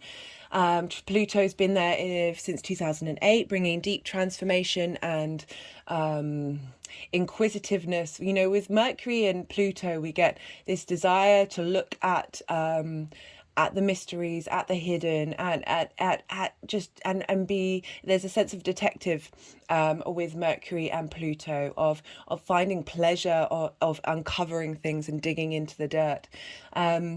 But this is really kind of highlighting Pluto's end of journey and the wisdom that it's sharing. And we've got the Hanged Man in reverse. It was so funny. I was talking about that and then that flipped out. Of having been through that space of, so your sixth house is work, routines, and health. And so having really re-evaluated, churned up, transformed that area of your work and the wisdom you may have gained from it, that it really feels that you've been in the Hanged Man position, you've been in that state of limbo in that area of your life. And, you know, again, a lot of the messages coming through was changing your perspective on the world and your give and take of resources in that area. My hand is just clapping on my heart chakra right now and moving down to the solar plexus and back up to the heart. This emotional connection, we've got earth and water here. Water replenishes earth and earth gives structure to water. But so around this way, this is, I link it into, so Odin, the Norse god, who's also another version of Mercury, was upside down on a tree for 9 days and 9 nights, and at the end of it received the wisdom of the runes. So the Hanged Man is all about limbo, and this feels that you're moving out of that space of being in, I mean, we're always constantly in a state of receiving and giving, but I feel that the lessons that you have learned and your understanding is really going to come through the messages from the divine, from the universe, that inspirational space, that eureka moment is going to crop up around this time, just before Mercury then moves into Aries to sort of help you bring in those resources from the outside world, and the resources that you give to it, and then facilitate it in your ninth house of higher philosophies. But that's it's a very powerful message coming through from that Pluto Mercury sextile.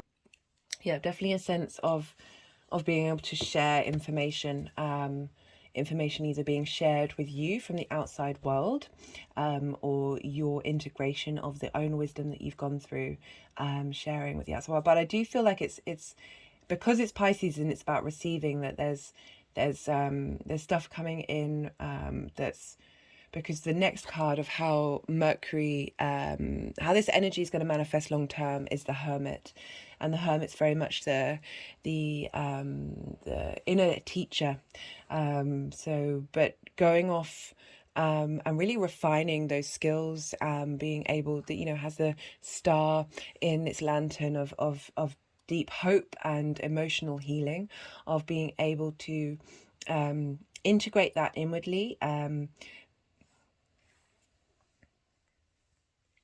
You know, we've got Virgo coming up in your second house of your value system, being refined. And as I said, you know, the second and 11th house can crop up, that there's a lot of wisdom coming in, and you're able to hold it. The Hermit is also about tapping into nature, tapping into the cycles of nature. It follows the Strength card. I just had these two cards come up for Virgo, and Strength is all about balancing our intuitive, our instinctive actions with our cognitive thoughts, and really finding harmony between those two, to then be able to really master that energy and tap into being able to understand the signs and the symbols from the outside world. Because the Hermit is very much linked into the wild man, the recluse in the mountains, who understands the nature and the how the universe is talking to us in so many different ways. And often, while lives are quite busy and quite frenetic, that this is bringing in a sense of stillness, of being able to connect to the messages from the universe, and being able to use that knowledge and wisdom to help heal. Oh, great messages coming through for you, Leo.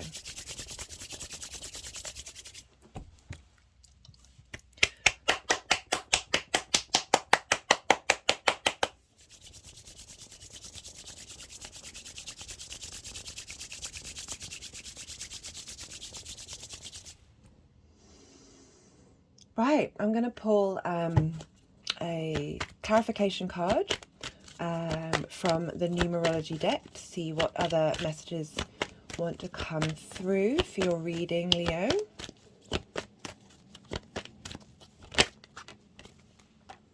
Compassion. I'll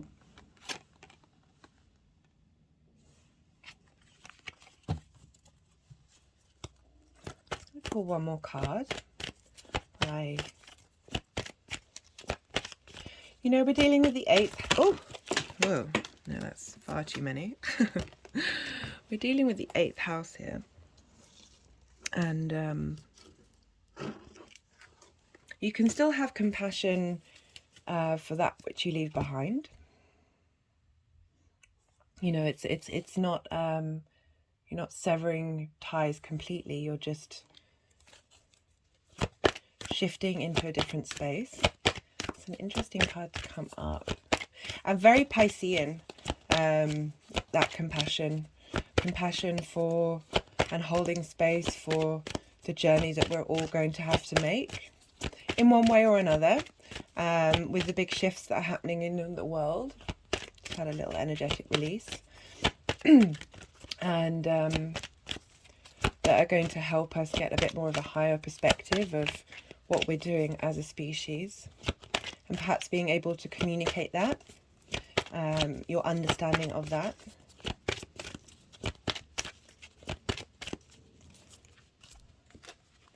Okay, they're not wanting to do another card.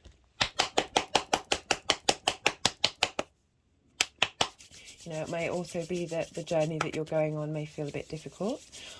Okay, something just came through, like you're receiving compassion from the outside world, and being in receipt of resources, and there being, I'm just having some movement from the root chakra that's vibrating my hips. That's a funny one. But as I was saying, yeah, it's so Pisces in the 8th house of shared resources, a space of transformation.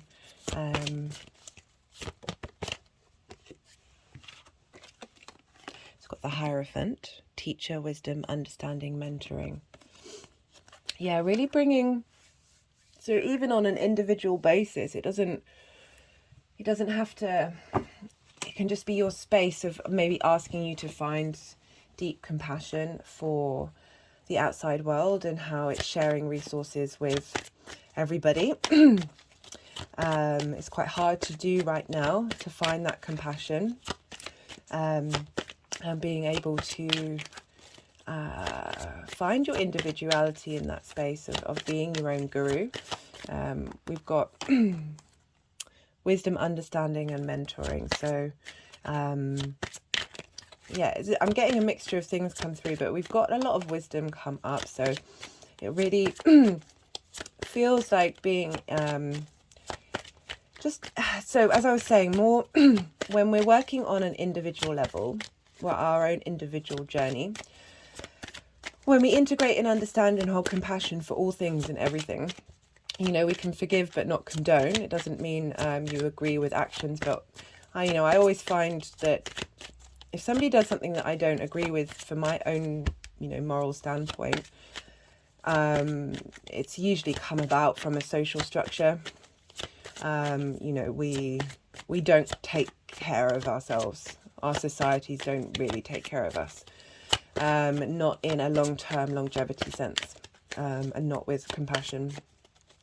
That when we then look at the fact that we have all those structures come through, and they can often hold us and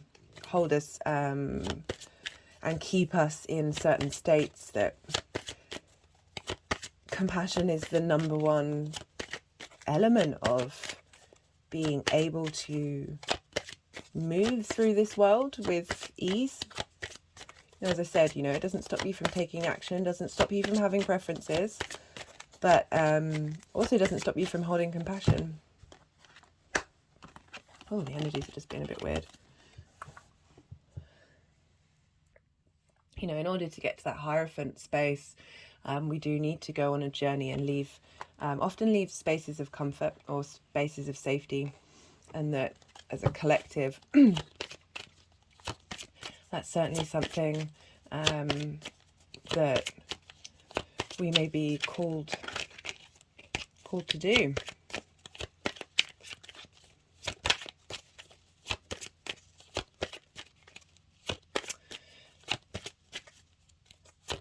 Let's get one more card from the Oracle of the Rising Sun. I put all the decks in the description box if you like the look of any of them and want to bring them into your practice. Hey.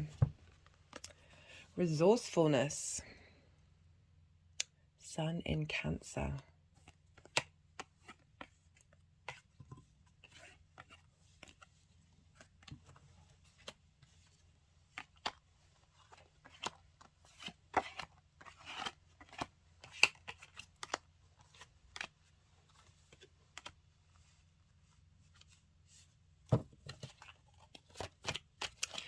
Yeah, being able to use the resources that are coming from the outside world. And I like how there's a crow here. So I was talking about omens, not only with Neptune conjunct Mercury, but also with the Hermit card being very much tapped into nature, of being able to see the signs, see the clues that are coming, and be able to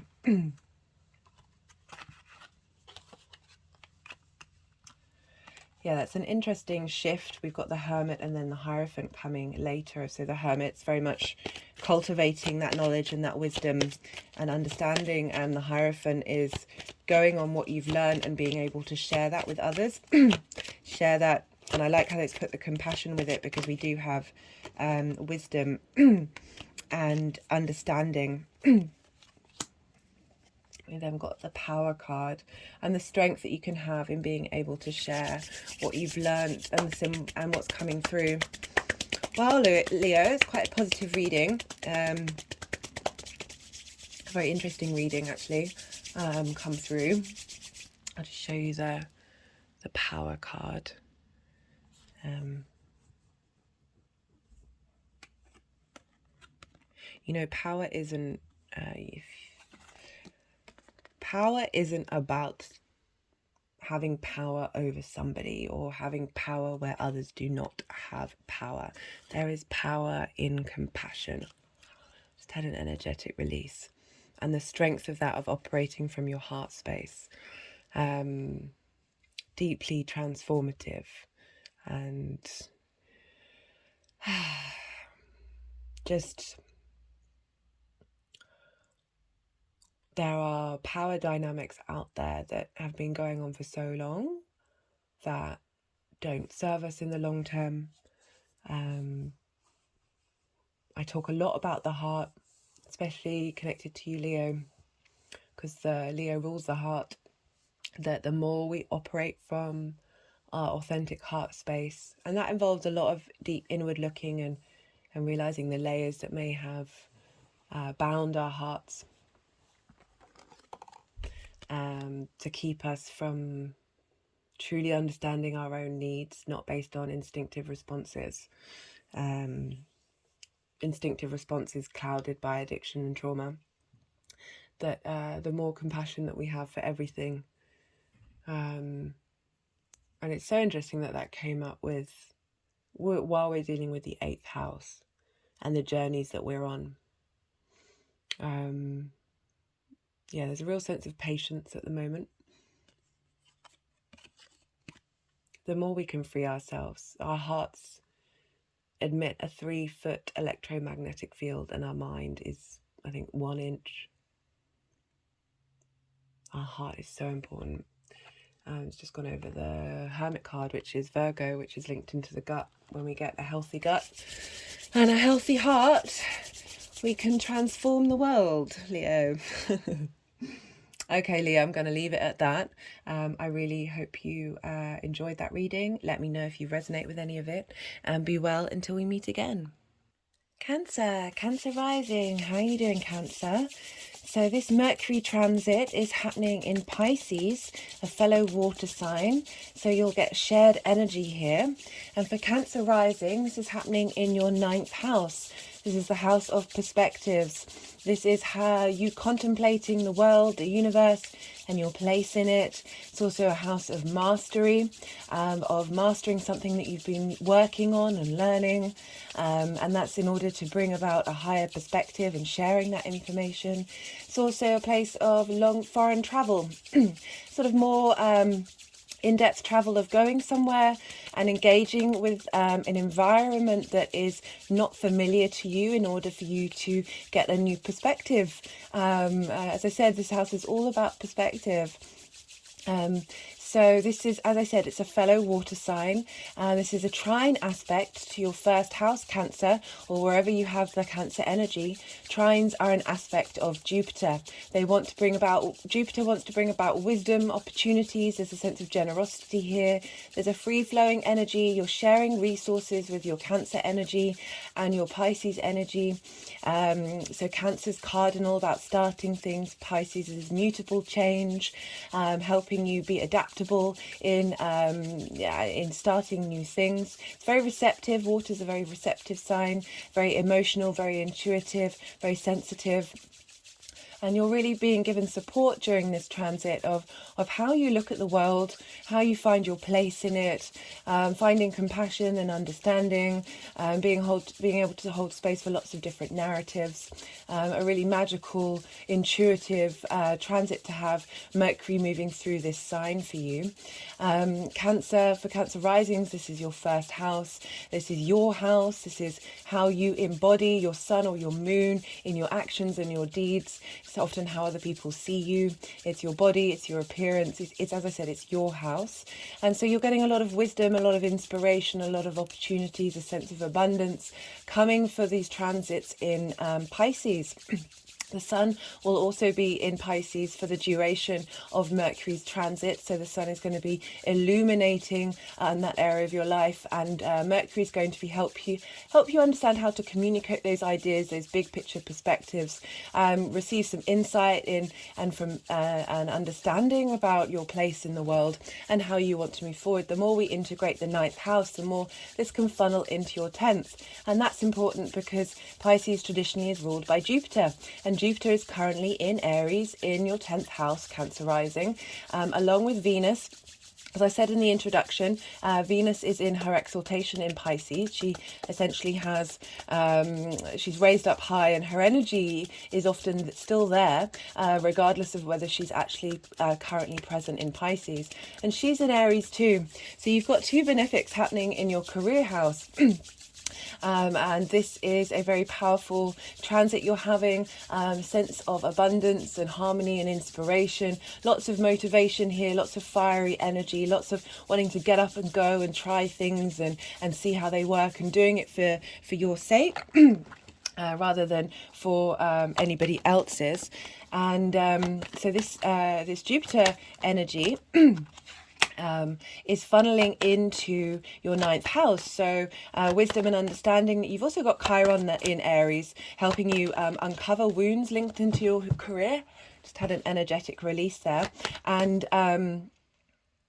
so this energy of in your 10th house of your life purpose, how the outside world see you, and the wisdom and beauty that's coming through benefics, which is Venus and Jupiter, really want to help you out. They want to give you a helping hand, bring in connection, bring in wisdom to this area of your life. They're not about tough love, and this energy is being funneled into your ninth. So perhaps you're getting inspired about your life purpose, inspired about your career, and this is helping you integrate and understand your perspectives, and your sense of the outside world, the sense of wanting to explore, wanting to understand, wanting to learn. So this Aries energy is squaring your Cancer energy, and a square is an aspect of Mars. So there's things changing, there's momentum happening, there's things being manifest in the outside world. This can bring about conflict, especially with Aries because it's quite a competitive sign. But because there's these two benefics here, it's really being facilitated to sort of level up that Aries energy. And this square aspect is relevant for those of you who don't have a Cancer rising, and it's as I said, a great facilitation. We've got Mars, Jupiter and Mercury playing a prominent role during this transit because the wonderful Wizard of Oz yeah, I can see that being linked into the Piscean energy. And we've also got Saturn moving in there an hour after the full moon on the 7th, really helping you give form and structure to your big perspectives, to your concepts, breaking down the foundations that don't work, pulling back the curtain that Dorothy does to the Wizard of Oz and realizing it's just a man. But at the same time, there's that magic of believing in being able to harness magic, and we are all magic. So interesting that came up. But I was talking about how so Mars rules Aries. So we looked where Mars is at this time because Jupiter's impacting Pisces and Jupiter's being impacted by Mars, and Mars is currently in Gemini. And we also look to Gemini and Virgo because we're dealing with a Mercury transit, and what happens to the ruler of signs, and Mercury rules Gemini and Virgo, happens to the houses that it rules. And so we have this double connection of Mercury influencing Gemini, but Mars is also there influencing Jupiter, which is influencing Pisces, which is influencing Mercury. So we've got this big sort of feedback loop between these three planets. And Gemini for you, Cancer, is in your 12th house. And this is your hidden house. This is the house of the occult.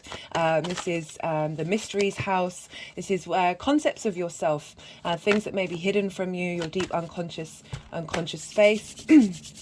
It can be a space of isolation, and a space of grief and loss. This is often called the house of self-undoing, because the work that we do here is revealing parts of ourselves that may have been hidden, that mean that the sense of who we are is transformed, and we have that grieving process of letting go of our old versions of ourselves and integrating them inward.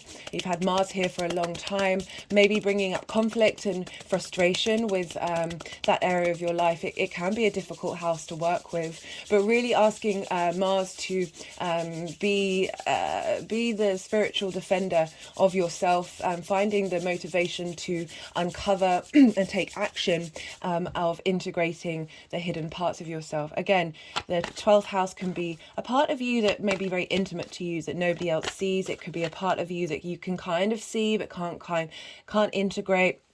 Or maybe you can't see it at all. The 12th house is a very important house in order for us to start the new cycle at the first house again. So things may crop up in your 12th house that are going to help you navigate your desires and your motion and your motivation in your perspectives of the big outside world and the universe. This is a square to Pisces. Gemini is a square to Pisces. So again, an aspect of Mars helping bring things into fruition, maybe causing some friction and some conflict, but those states are usually to help you really kind of contemplate and understand and take action on what comes up in that kind of way. We also look to Virgo. And for you, you have Virgo in your third house. This is the house of the goddess. This is opposite the ninth house, which is the house traditionally of the gods. And so the third house is about bringing those big picture philosophies into your day-to-day. We've also got a full moon there happening on the 7th. Do go check out the full moon videos. I break down all the 12 signs to understand what might be coming up during this time. And so the third house is communication, the things you do on a regular basis, the local community that you interact with, the people that you see, the things that you do, the way you go about in your day-to-day life. And so the goddess, being the house of the goddess, I love this energy for the third house, is bringing down your higher philosophies in the things you do on a day-to-day basis, bringing in meaning, connection to the divine, to your principles. It doesn't just have to be the divine or God or or the universe, however you want to say it. It can be your principles of how you want the world to be, and bringing it into your day-to-day actions and the way that you talk to people on a day-to-day basis. So things may crop up in this area of your life. Also Virgo energy, sextiles Cancer. Sextile is an aspect of Venus, wanting to bring about creativity, harmony, connection with others. So maybe having a little more free flowing, because we've got this trine from Pisces funneling into Cancer, and then this sextile energy. So this really wanting to provide wisdom and harmony of how you look at the world and how you change, and how you change and move in the world, and what kind of perspectives you want to integrate and facilitate. So it's a lot of supportive energy along with those squares. So squares, as I say, bring things into manifestation. Sextiles and trines, they provide inspiration and wisdom. They're less tangible, but there's a flow to them, there's an ease to them that's coming through. So you're getting a lot of support during this time. There's a lot of change happening. As I said, Saturn's moving into Pisces an hour after the full moon.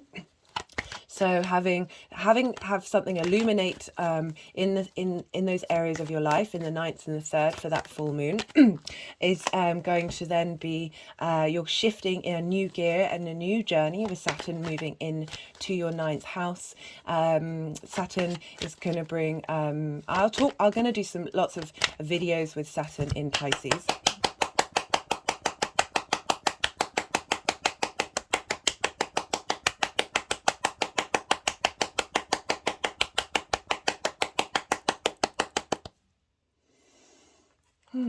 Yeah, I'm going to do lots of videos with Saturn and Pisces, so I'll be breaking down all 12 signs to what's going to come up, at least for the first part of Saturn's journey in there. It's going to be a real shift and change. We've had Saturn in its own signs for quite a few years now, and now it's going to be governed by the resources of Jupiter. So there is that sense of abundance, that sense of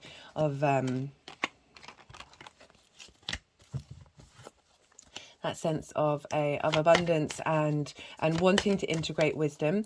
You know, the ninth house is Jupiter's linked into a lot of the aspects of the ninth house. So, you know, there's a lot of support here. There's a lot of being able to connect to the all, and really be able to connect into that magic that is happening. So we've got Mercury moving through there, helping, you know, it's a very receptive sign, Pisces.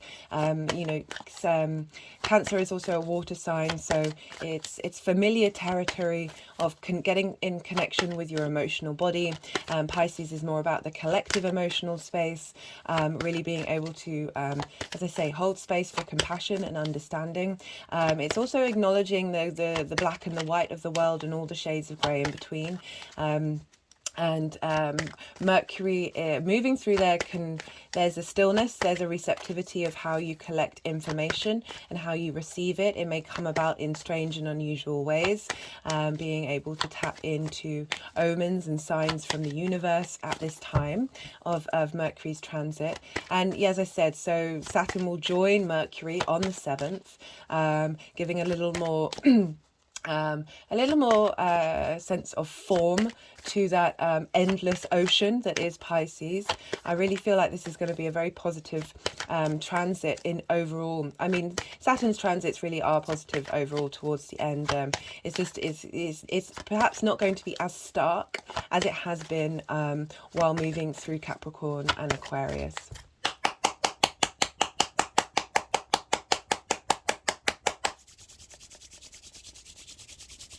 But we're dealing with a lot of mutable energy because Jupiter and Mercury rule the mutable signs. So Mercury rules, as I said, Gemini and Virgo, and we've got Pisces being activated here. So we've got 3 out of the 4 areas of your life being activated during this transit, and so there's a lot of change, there's a lot of adaptability. It's asking you to get in the flow, not necessarily control things, and as Mercury is in Pisces, that energy is gonna, that ability to not necessarily focus so much on the small details, but being able to bring in a sense of knowing, a sense of understanding, without needing logic or rationale during this time, is going to funnel into those areas of your life that might be quite dominated by that need for structure, that need for, as I said, logic and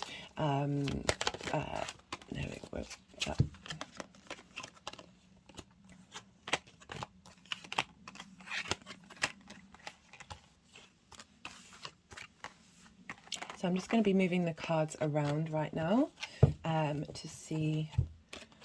Well, I'm not moving them, the energies are moving them.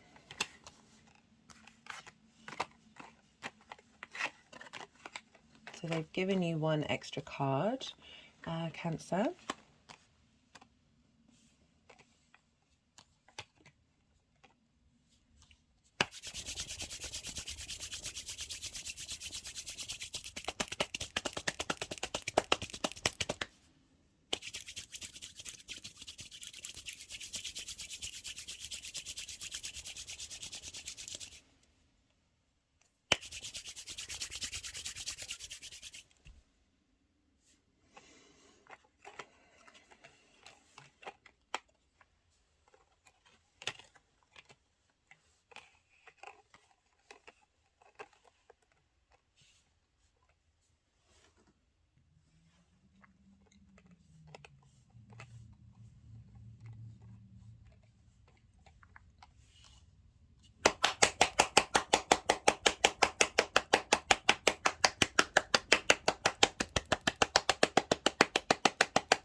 You know, as I said in the introduction, March is a big time for change for all of us, and I'm really getting that quite clearly in the cards that are being pulled.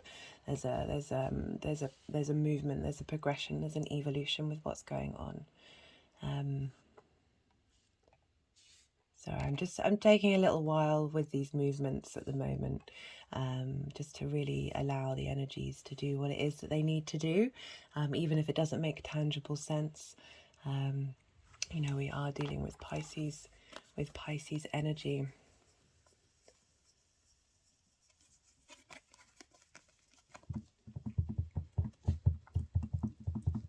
Just having energetic releases with this card. This is the card of grief.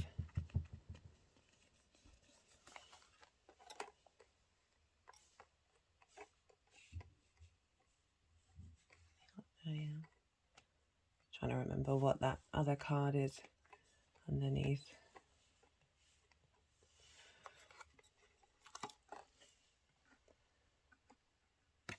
So we've got for Mercury moving through Pisces, we've got the Five of Cups in reverse. So as I was saying, this is the card of grief. This figure traditionally is usually in black. And looking at that, the cups that have been knocked over, that sense of loss, that sense of bereavement, and needing to move through that space of grief, needing to hold space for that. But there's transformation happens when this figure turns around and looks that there are, you know, they're no longer in that space of feeling completely without, and in that bereavement space of being able to see that there are these two cups that are upright, and that they are there for the taking, one in each hand, before this figure then goes on this journey over the bridge into this new land, crossing this river. You know, that really it symbolizes transition, especially bringing in the water. You know, we're dealing with Pisces here, and going into this new land where there is a house, there's a home, there's a sense of abundance, finding a place in the world.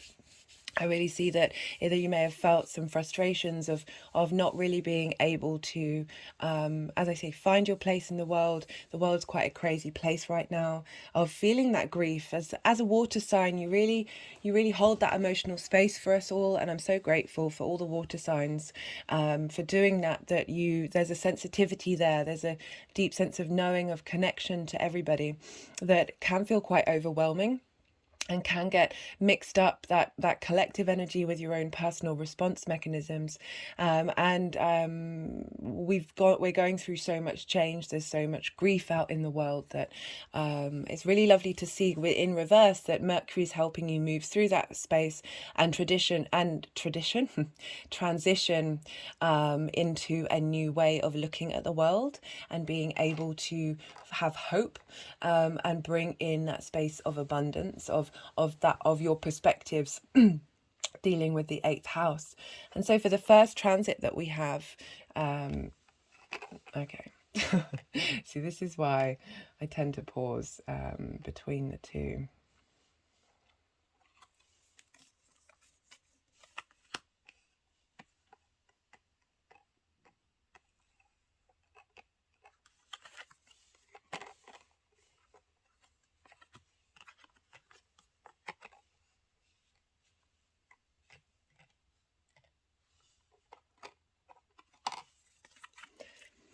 So we have the Page of Swords here for the first main transit that Mercury is going to be making through Pisces. And this is on the 11th of March.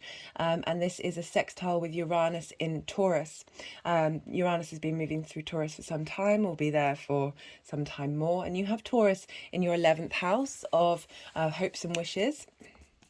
It's very interesting. While I've been doing this transit talk, when I talk about the 11th house, when it's come up, there's different meanings. So it's hopes and dreams. It's also friends and alliances and group resources.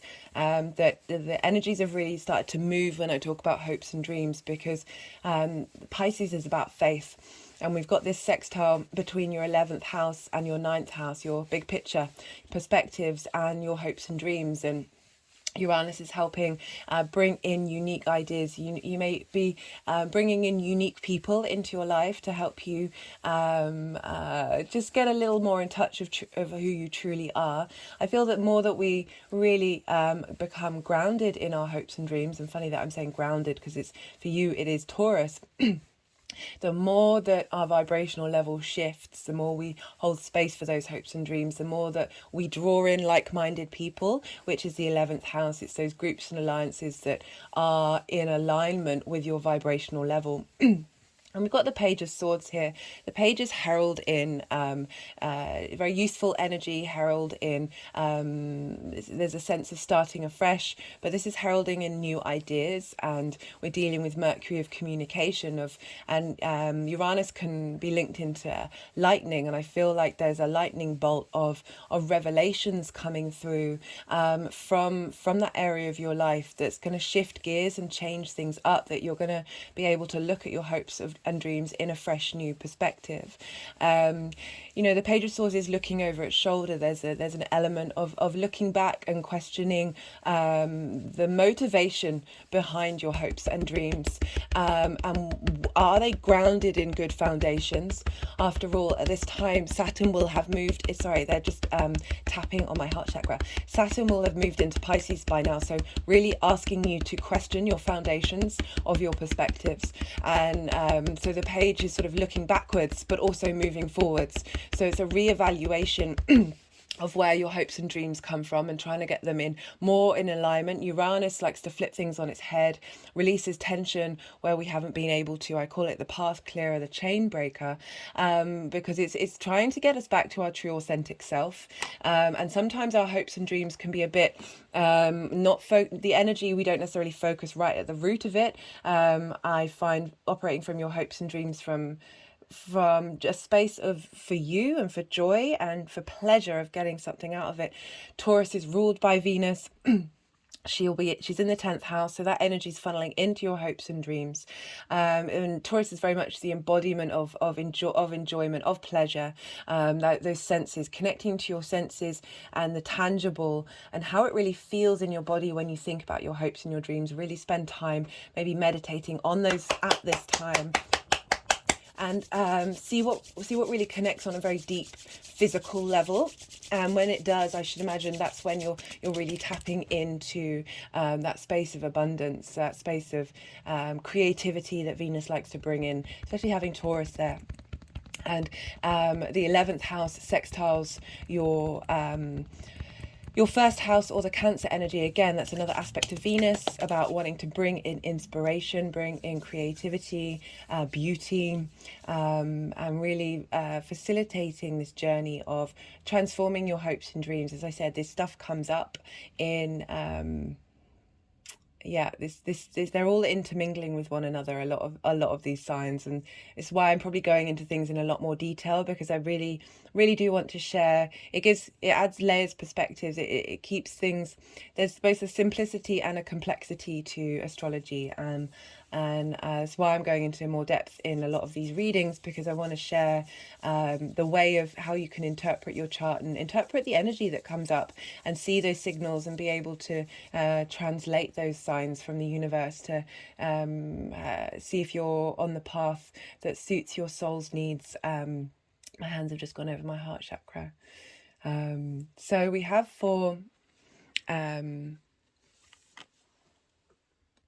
so on the 16th of March, we have the Mercury conjunct Neptune. It's also conjunct the Sun, but the exact conjunction won't happen until the next day. And Neptune and Mercury is really, Neptune's really helping. So Mercury is the messenger of the gods. So it's bringing down the energy of Neptune and helping communicate that to you. And Neptune is boundless. It's very magical. It's very able to tap into all the different dimensions, the frequency levels. It's incredibly expansive and incredibly mystical and magical and spiritual. And so with Mercury connecting to this, it's really asking to give a voice to your dreams, give some clarity to your dreams, give more vision to your dreams, especially as the Sun is going to be there as well. And at the same time, this conjunction in Pisces is squaring Mars in Gemini, which is in your 12th house, really helping you uncover the parts of you, integrating the magic that's there, what motivates those hidden parts, and really giving them a sense of form. Because I feel with the Two of Pentacles in reverse, this is instead of feeling like your tangible world, you're juggling things, and you can't really take any action because you've got to keep both of these pentacles in the air. You've got to keep them going. So this is about asking to give definitive action and strength to your dreams, strength to your perspectives, and there's a sense of movement here with the Two of Pentacles in reverse. This same day, we also have Venus in the last degree of Aries, and she is sextiling Pluto. So Pluto's been moving through your 7th house of one-to-one relationships, intimate relationships. This is business, friendship, or romantic. And this is squaring your 10th house of career and life purpose. So it's really sort of harnessing the journey that Pluto's been on since 2008 of transforming your relationships, of bringing you a sense of power and strength with how you operate in your one-to-one relationships. It might have been quite a difficult journey. Aquarius is about to move into Aquarius soon, so there's going to be a real shift there moving into your 8th house. So you have this sextile between Venus. Do check out the Venus transit videos that I've done, because I go into more detail about this energy and pull cards for each of the transits. And so Venus is wanting you to stand up for yourself, that Aries energy in your one-to-one relationships, and really like the warrior princess, and being able to so this isn't really harnessing into your hopes and dreams. This is you're juggling what's been presented to you or given to you. And it really feels that there's a shift of gear of you being able to focus on one particular thing and be able to move forward with it, and not feel like you're having to do a balancing act, that you are in a state of alignment. And with that Neptune energy, as I said, it's really asking you to focus on your dreams rather than the situation that you're in right now, and watch out for signs and symbols that may come up during this time that are showing you support, and perhaps what direction and motivation and the next course of action that you need to take. So the next day, on the 17th of March, this is when the Mercury will be exactly conjunct the Sun in Pisces, and this is what's called a Cazimi. And so when Mercury conjuncts the Sun in this way, it's receiving a direct download from a sort of divine enlightenment and inspiration coming from the Sun, the center of our solar system. The Sun is very powerful energy. It connects us to all the other stars in the universe, and the divine light that we have. We are light beings. The food that we eat we're absorbing the light that has been consumed by the plants or by the animals that eat the plants. And so it's really helping bring illumination and action and strength coming through during this time. You may not notice it on the day, but it also may be very apparent. It all depends. It can come about when Mercury's moved away from the Sun. But we have two cards here. We've got the Victory card and the Ace of Cups. It's a real shift and change from the Grief card and this imbalance that you may, this having to perform a task balancing different aspects of your life. So there's a sense of victory, a sense of clarity and understanding, having done the hard work of understanding what your motivations, your big picture perspective is, and how that funnels out. As I said, Jupiter's linking into your career and your passions. And so we also have the Ace of Cups, which is a new lease of life. We've got another Cups here. Pisces is a water sign. This is feeling replenished, feeling in a state of emotional connectivity and abundance, and really being able to start this new journey, especially with Saturn moving in there, of feeling renewed and feeling nourished, and that deep creative energy and inspirational energy coming through. a lot of magic coming through with what the sun is trying to communicate to Mercury, that Mercury is going to pass on to you and your understanding and perspective of the world. So the final, I just want to do a bit of energy work.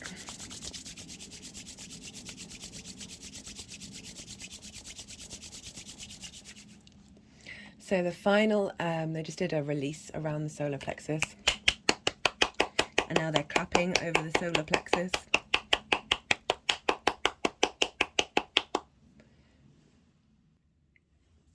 So for the final aspect, which is happening on either the 18th or the 19th of March, depending on where you live, like Venus in her final degree with Pluto, that Mercury will be sextiling Pluto in Capricorn. As I said, that's talking about your one-to-one relationships, that transformational work that you've been doing. I love this card. It's the Three of Pentacles. It's about mastery, and it's also about meeting other people who are at the same level as you. And being, you're all skilled in a particular area, and working together, you're able to create something beautiful and long-lasting. This is the Mastery card. And as I was talking about relationship dynamics and how that impacts the rest of us, the rest of the other areas of our life, and with that Pluto journey, this is the last time before Pluto ingresses into Aquarius. It's going to go back and forth, back into Capricorn. So this is the last time before that first ingress. Mercury is going to be aspecting Pluto. And so the energy of what you've been going through, and the wisdom that you've learned, and the lessons that you've learned, and the bonuses, the gems that have come up in that transformation, is going to be funneled into Mercury at this time, so you can then incorporate it into your higher perspectives, into the way that you think about the world and how you connect to it. And I love that this coming up with the 7th house, because it's not just romantic, it's business and friendship, but this energy is such a beautiful energy to have with that one-to-one dynamic, because it's sort of highlighting the journey and the transformation that you've gone on, that now you're going to be drawing in people who are matching you at your level.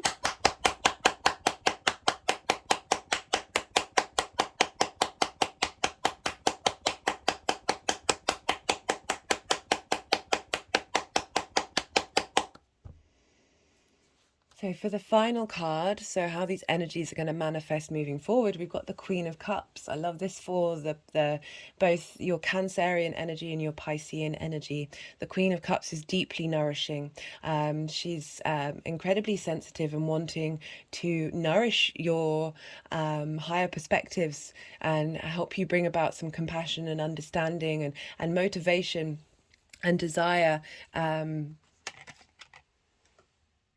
Such intuitive, emotional wisdom of the Queen of Cups. She's a sensitive soul, this one, but she's also a queen. She has her own authority and her own autonomy.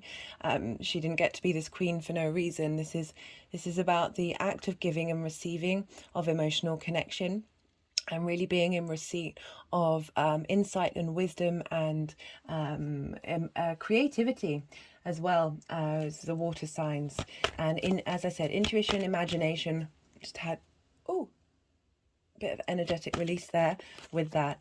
I'm feeling nourished in your perspectives. It's such a contrast from the Five of Cups to the Queen of Cups. I mean, that's such a big shift that you have here.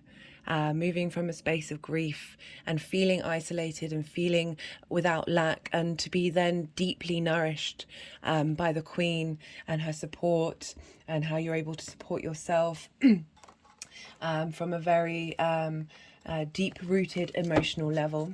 I'm just going to pull a card from the numerology deck. I mean, this journey that you're going on is really beautiful. It's like a full transition. It may not come up straight away, this Queen of Cups. As I said, this is how it's going to manifest moving forward. But, this from the 5 to being replenished by the 1, And then, oh, the beauty of the Queen of Cups. There's a real softness and a strength to the Queen.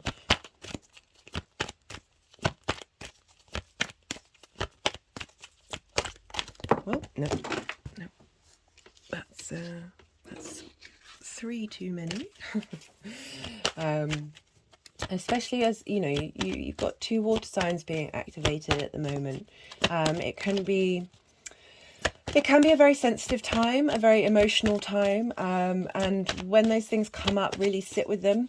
It's a very receptive time of working out what it truly comes from and how to both hold space for that emotional release, while also helping shift and move that energy and think in a different way. You've got those Page of Swords. If sometimes, you know, our emotions can keep us stuck. They are transient. Cancer, you are ruled by the moon, and that is linked into our emotional needs, how we nourish ourselves. And the moon is very variable. It's the fastest thing in our chart.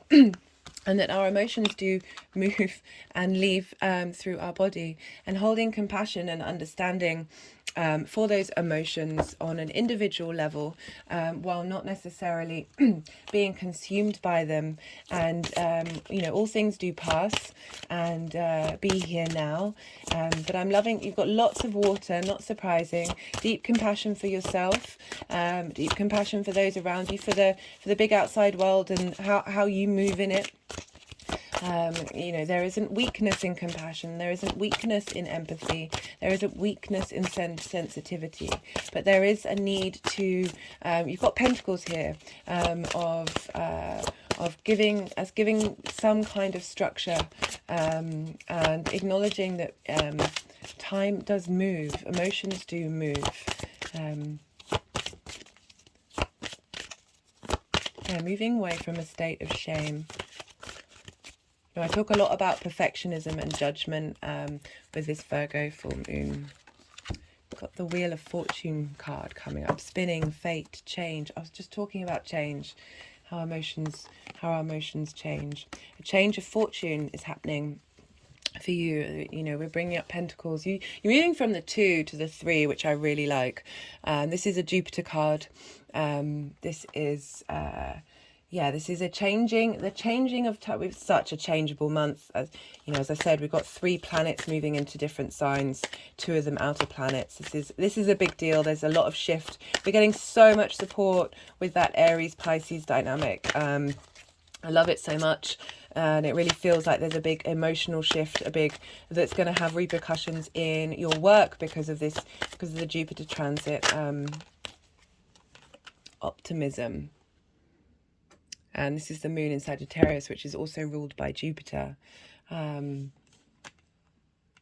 I feel like I'm linking back into Pluto moving through Capricorn. That there's a renewal. There's a renewal in that aspect of your life. And we also have that linked into Jupiter and Venus. Control. Goodness me, this is just reflecting everything I was just saying. So this is Jupiter in Capricorn. We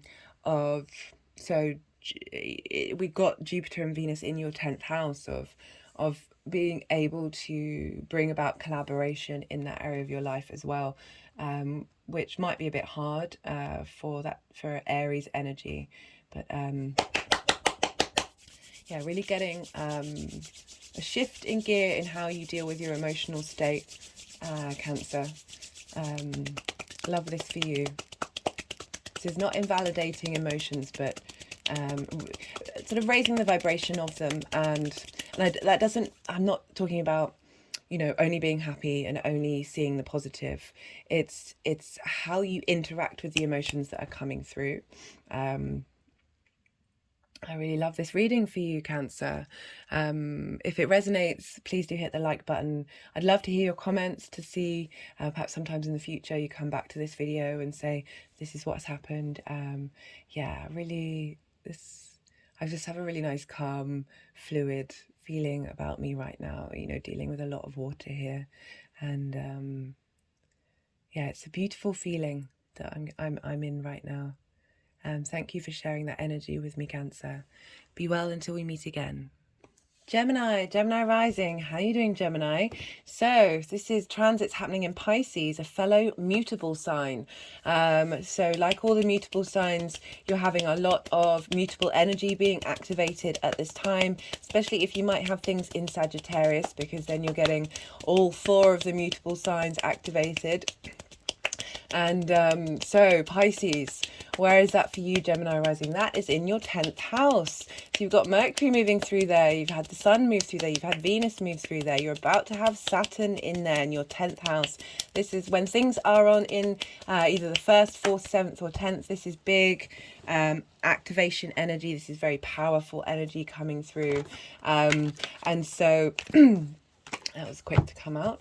And so there's shift, there's change. Mutable energy is very adaptable.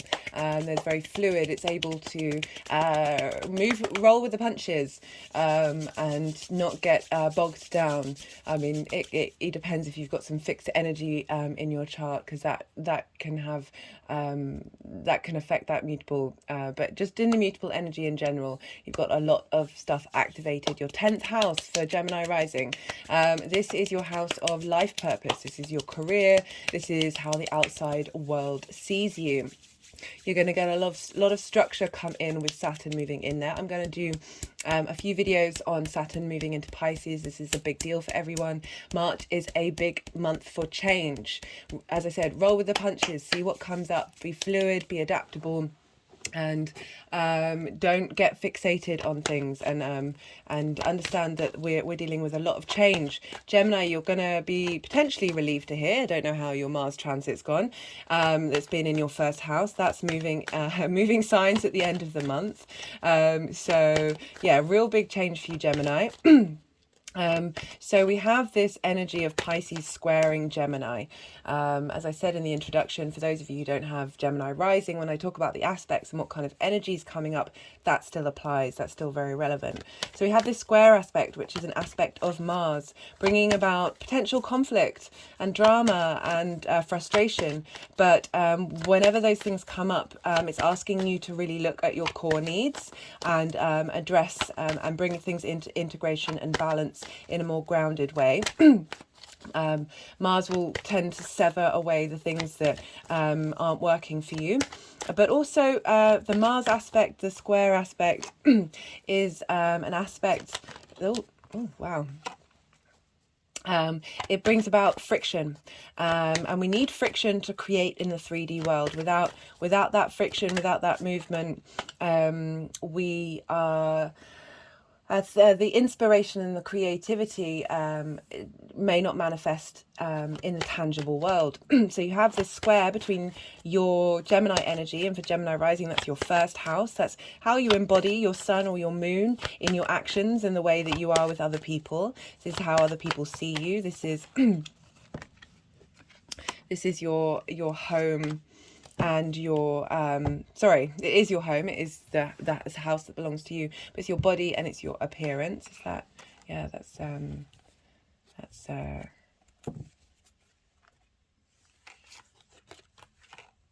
so I was just wondering whether they wanted the cards at the bottom.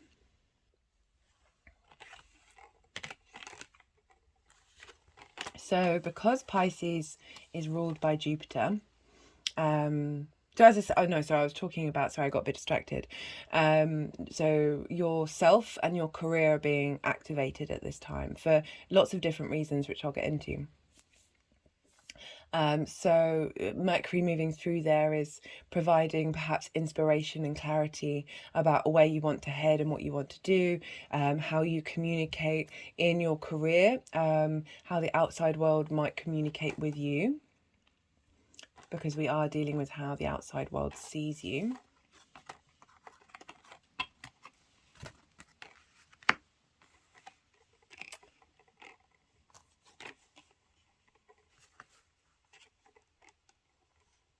Sorry, Gemini, it's sometimes, as I say, oh, that's just really wanting to slip off.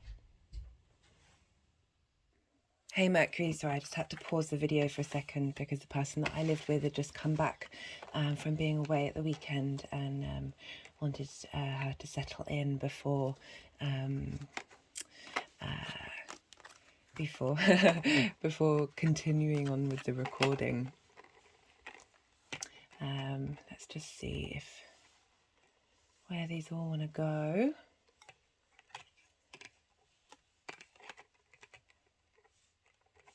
So, I was talking, Pisces is ruled by Jupiter. So what's going on with Jupiter is going to have an impact on the transits that are happening in Pisces. And Jupiter is currently in your 11th house of hopes and wishes. It's also the house of groups and alliances and like the sort of collective resources of friends and people that you want to draw towards you. And I've really felt called to the energies have been moving around a lot when I say hopes and dreams when I'm talking about this house. I'm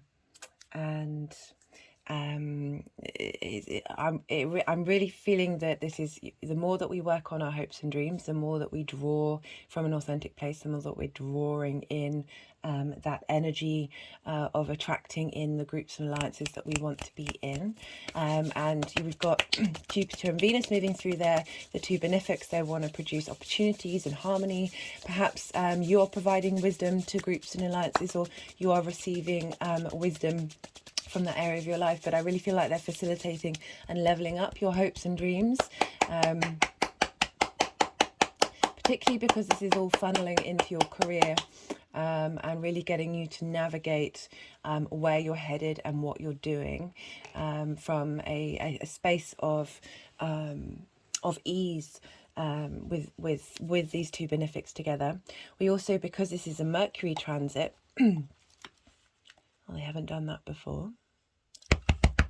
Because this is a Mercury transit, we're going to be looking at what the signs that Mercury rules, and Mercury rules Virgo and Gemini. As I said, Gemini is playing an important, getting activated in this time for you, and not only because of Mars being there, but also because so whatever happens to the ruler happens to the signs, and therefore happens to the houses. So things are going to come up in that first house area of your life, and also in Virgo in your home life. I talked about with Gemini for the full moon reading, do go check that out if you're interested, about needing to bring into balance your career and your work life, really doing some deep emotional healing during that full moon to help bring that sense of balance in, and the more that we do that, the more that we're able to operate from a very grounded space. Gemini, especially with this Mars transit, you may have felt quite up in the air, lots of motivations to do lots of things. Gemini energy, it's the twins. You're very capable of doing at least two things at once. And but sometimes there's a need to be discerning in the things that you're doing, and Mars's transit through there is helping bring about a sense of passion and motivation to what it is that you truly care about in terms of who you are and what you are. And this is funneling into your career house. And so things may crop up in your first house, and also fourth house is your home, your private life, your foundations, your roots. I really feel like tapping into that foundations part is very important at this time, especially because we're going to have Saturn move into Pisces, into your career, but it's going to be opposing your fourth house. So there's going to be a need to not only look to the foundations of your 10th house, but the foundations of your fourth as well, and really get that into harmony and based on what it is that you truly need and truly want. So I have a feeling this is where the cards want to be, and I'm going to start reading them. So we have for Mercury's journey through Pisces, we have the grief card, and this card is very much, as I said, linked into grief. In the traditional Rider-Waite, this figure's dressed in black, and they're spending all their focus is on the cups that have fallen over. This feeling of lack, this feeling of not being able to move out of this space. But with this grief card, we've got 2 cups that are upright. It's about the next stage of this is being able to turn around, pick these cups up and go on a journey over this bridge, over this water, which shows a transition. I particularly like this with Pisces, into this new space of abundance and this a new ability to operate. You know, grief is a very important part of the human condition, but we also have lots of other experiences going on, and I feel perhaps if there's a sense of loss and I'm fixating on that of this stuck energy, of this grief energy you may have felt with your career, that there's a shift and there's a change, because the following card that we have coming up for the first transit is another 5, but this is the 5 of Pentacles, and this is linked into the 3D reality, the tangible. Is also linked into work. You also have another Pentacles coming up later on in the reading, and this is happening. The first aspect is the 11th of March, and this is when Mercury will be sextile Uranus in your 12th house. And Uranus has been going there through a while, helping. The 12th house is the hidden house. It's where we contemplate the constructs of who we are, and are able to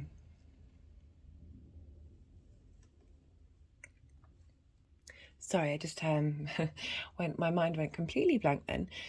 Contemplate the constructs of who we are. Uranus, I call the chain breaker, the path clearer, helps release tension of things we might have been looking at. It's very unique, very maverick energy.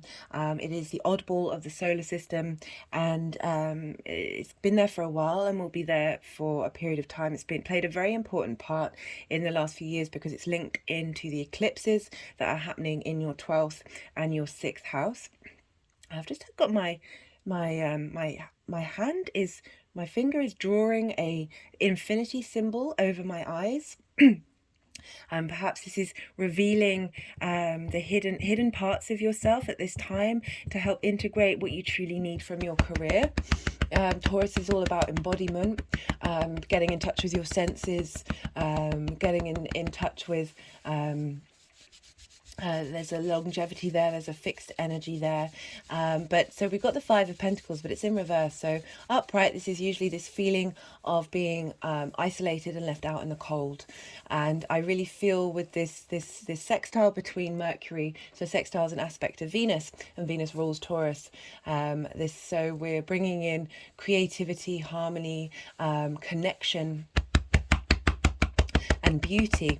So this aspect is really facilitating, communicate the inspiration and the sudden changes that Uranus can bring in that area of your life that are going to flip the switch and turn the 5 upside down in reverse, which means no longer feeling left out in the cold, being able to move forward into a space of abundance and moving from a space of frustration.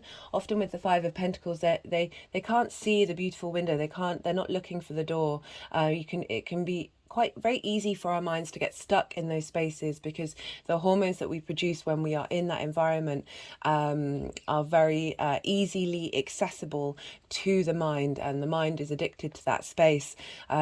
We've all been in those situations where we felt isolated and vulnerable and not supported by the outside world, and it's in those moments that it's about integration and understanding, not denying the reality of the situation, but not necessarily propagating that energy moving forward. And I feel like there's a real, just having my head is moving around, moved backwards, sort of crunching the back of my neck. Taurus does rule the neck. Just had an energetic release with that. I feel quite lightheaded now. That was something. Of really flipping the switch on that perspective. There may be hidden parts of you that have felt this 5 of Pentacles that has been impacting your career house, and how you're able to feel worthy in your life purpose.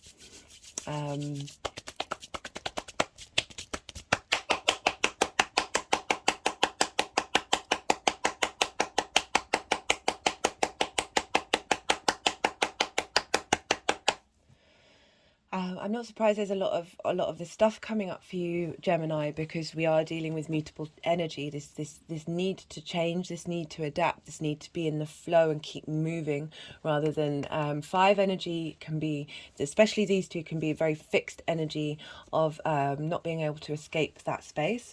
What I love coming up next for the next aspect, which is happening on the 16th of March, and this is when okay.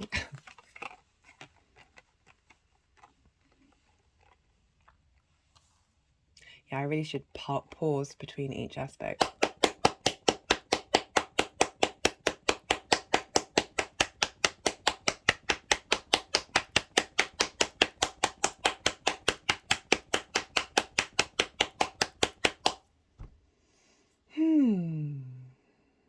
Okay, I'm going to wait a second to see if they're going to move them around again.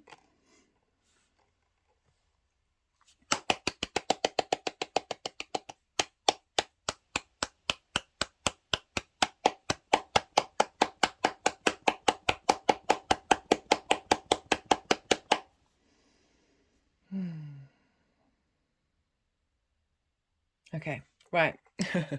So on the 16th of March, we have Mercury conjunct Neptune. The Sun will also be involved, but it won't be exact until the next day, and I've pulled another card for that. And so when Mercury conjuncts Neptune, it's really asking you to bring in that boundlessness of possibilities of Neptune, the very magical, the very mystical, the very untangible. Neptune's very much very aware of the 3D reality, but also aware of all the other dimensions and everything that's going on. There's a deep sense of sensitivity here. There's a spiritual nature to Neptune.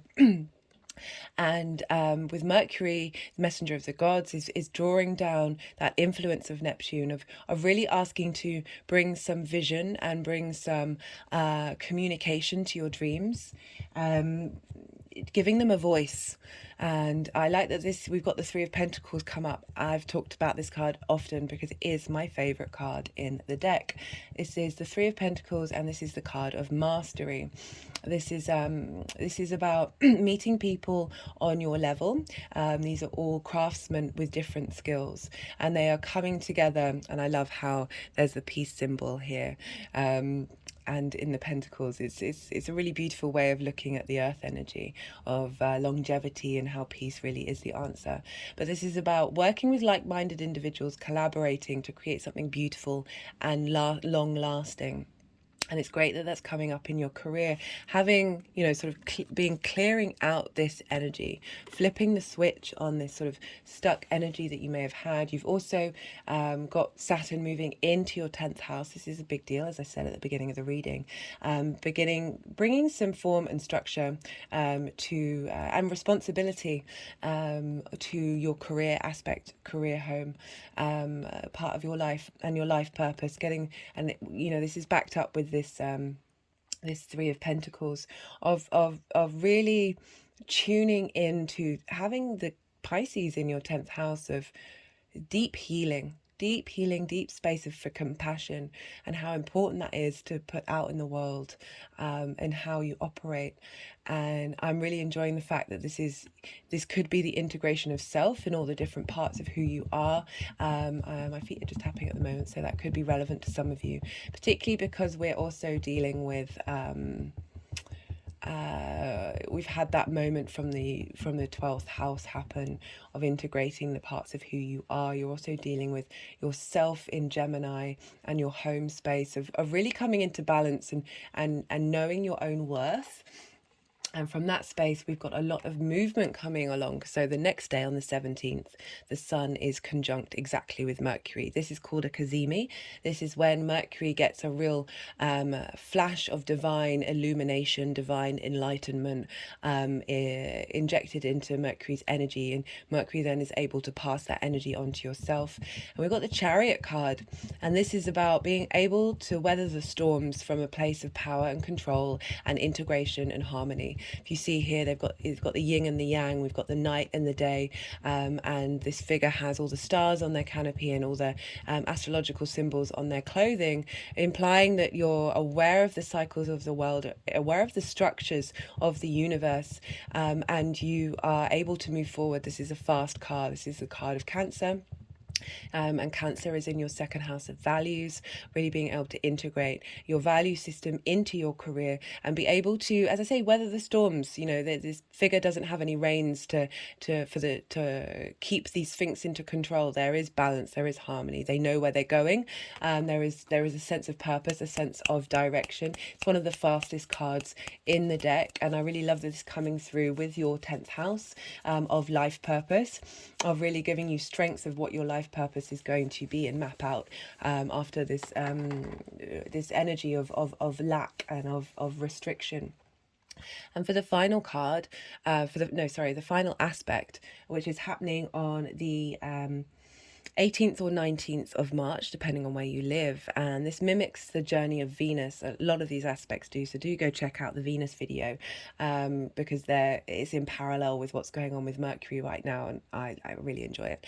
And this is just before Mercury leaves its sign, and it'll be at 29 degrees of Pisces, and it will be sextiling Pluto in Capricorn, and Capricorn is in your 8th house of shared resources. It's the resources of the outside world. This can be exchange of give and takes. This is about inheritance. I see it on a 3D level, but also cosmic. And you've had Pluto moving through here for a while, since 2008, really having you reflect and transform your reciprocal relationship with the outside world. And the energies and the gems that are coming up with this aspect, again, a sextile, harmony, creativity, connection, beauty, into that final degree of Pisces, final degree of Capricorn, of bringing you ideas and constructs that you want to take with you on your new journey. So you see here, this is the 6 of Swords, and I like how we've got 2 5s at the beginning, and then a 6 to show progress in the journey, that there are choppy waters. And these figures are going on a journey, but they're not allowed to take very much. But what they are taking has been tried and tested. This card is also linked into science, in that sense of you're only going to take what has shown up for you in the 3D world.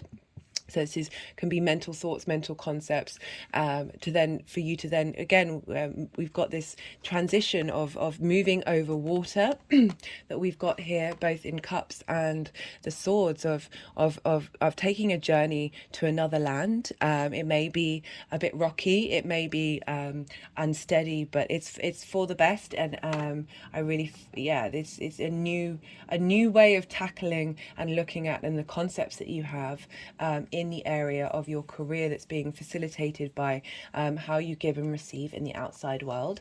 The final card that we have, again, we had 2 5s at the beginning, and we have a 5 from the major arcana coming out the other side. And the difference in the two, this is really, this is the Guru card, this is the Hierophant card, this is having done a lot of learning, a lot of studying, a lot of introspection, you're then able to share that knowledge with yourself. Sometimes we tend to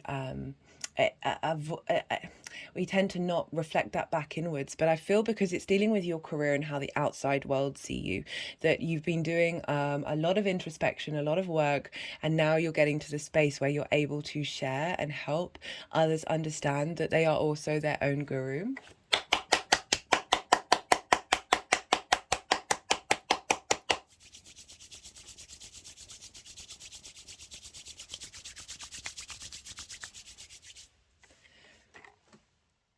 This is such a leap and a change of direction, but these lessons that we've gone through, these difficult times, get us to here without a shadow of a doubt. I'm going to pull some clarification cards. I really like how they've put those 5s together, because it's not, don't want to shame those feelings, shame those sensations. Wow. Okay, we've got teaching and learning. learning from our experiences rather than holding on to those emotions.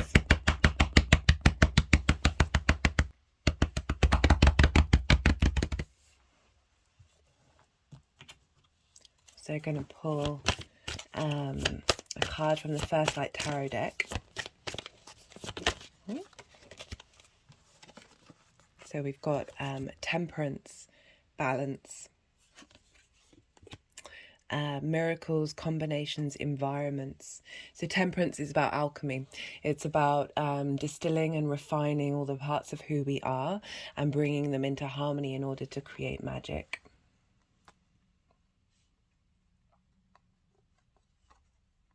Yeah, I should imagine that's kind of, you know, as I said, you've had Mars moving through your sign. Mars has a lot of energy as it is. Gemini has a huge amount of energy that this is really helping you forge yourself in the fire and work out what it is that really motivates you and really drives you, which is funneling into your career house. Love that for you. But again, also linking back into what I said about how this is going to crop up in your 4th house, and the message that I got when I was doing the Gemini reading. The Gemini reading for the full moon was really finding some stillness, getting your home and your work life in balance. This transit, especially the Pisces energy and Mercury moving through there is a sense of stillness, a sense of receptivity, of just holding space for things. You know, the empathy, what was I trying to say? Empathy card just came out. I'm going to pull another card and then talk. And so that's the moon in Pisces.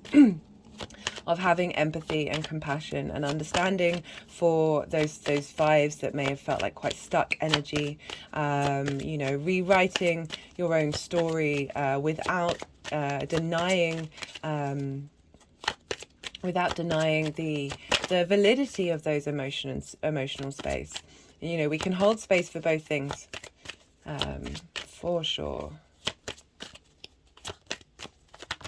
Ooh. Okay, that's a lot.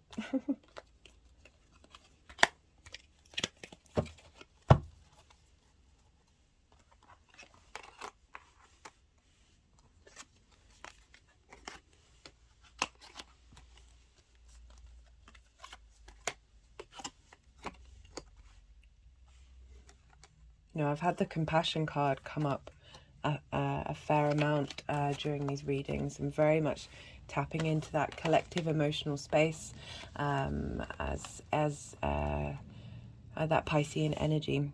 So I'll just hold these up because they're really quite fun cards.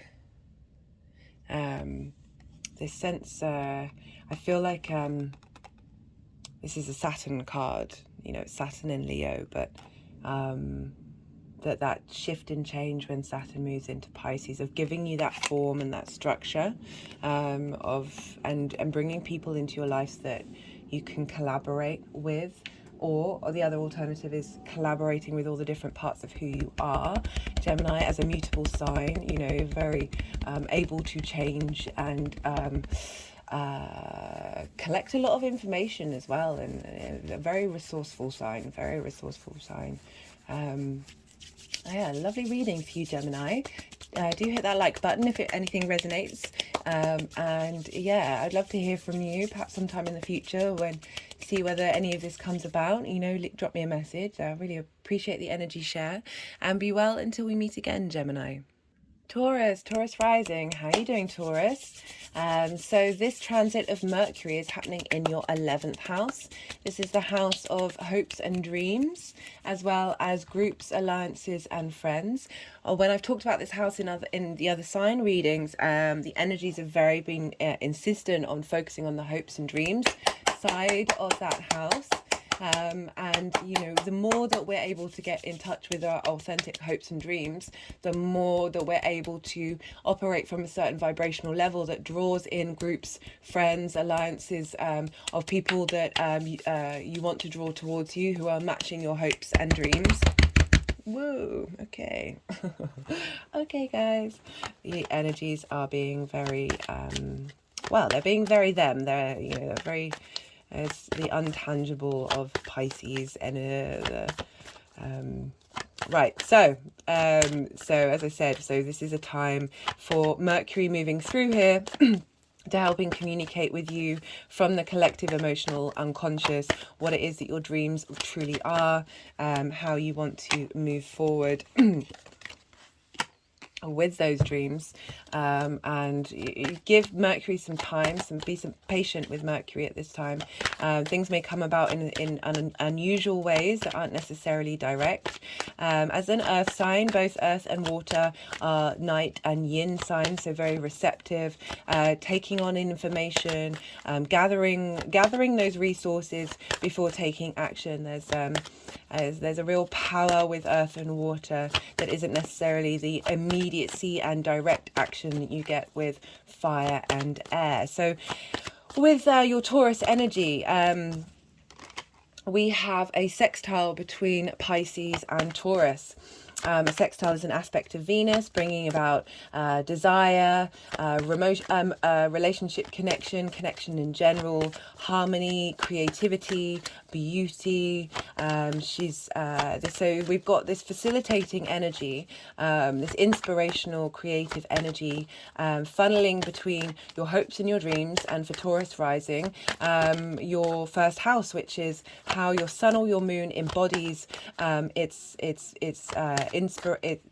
how the sun embodies itself through your actions, or your moon, depending on whether you've got a day or a night chart, in the outside world, how you interact with other people. It's often how other people see you. It's your body, it's your appearance, it's your first house, it is your house. It's very important to the chart. And so your sense of self, you've got Uranus moving through there, you've been going through it. Uranus is still going to be there, but you've also had the nodes moving through Taurus and Scorpio. So you've had eclipses in your first house, which is transformational change in who you are, what you look like, how other people see you. We're still working with that eclipse cycle. I'm going to do a video because it was the Taurus full moon that happened in November, and again the full moon in Leo that was linked into that eclipse cycle that very much connected with Uranus. And Uranus will be at the exact degree of the Taurus full moon. I think it was the 8th of November last year. It'll be, it's sometime in April. God, I'm sorry, I can be quite, my mind can be very forgetful. But I'm going to do a video breaking down all the 12 signs to see where that energy's at. But you're getting a lot of facilitating energy with Pisces.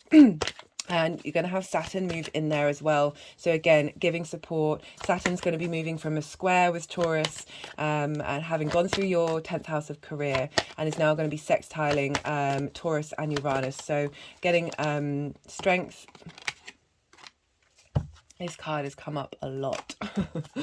Getting some strength and resilience and support from the Lord of Karma, the Lord of Cause and Effect.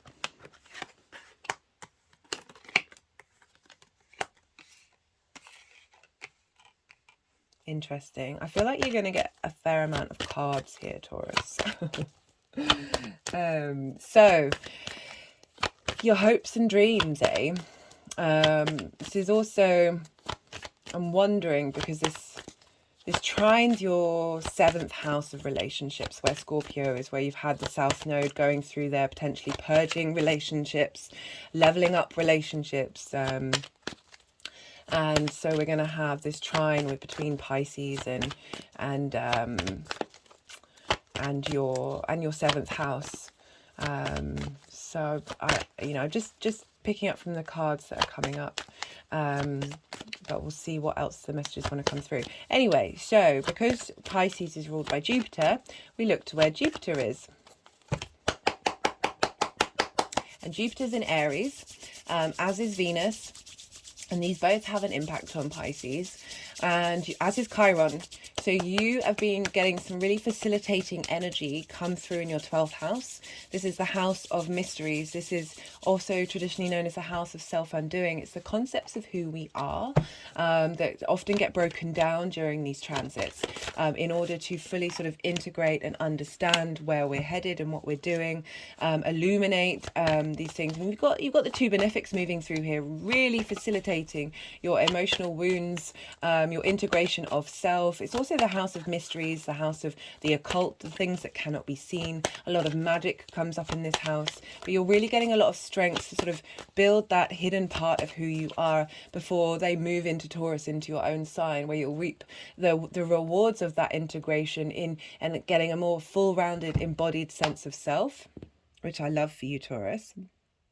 The fixed signs have been going through it for the last couple of years, that's for sure. There's definitely going to be a shift for everyone, but we are then going to have Aquarius move in, Pisces move into, Pluto move into Aquarius at the end of the month. I'll be doing videos on that. I'm very excited to see what comes up for that reading. So the energy of that sort of integration that you're having with Jupiter and okay, that's a lot of cups. That's a lot of cards even. The energy that you have with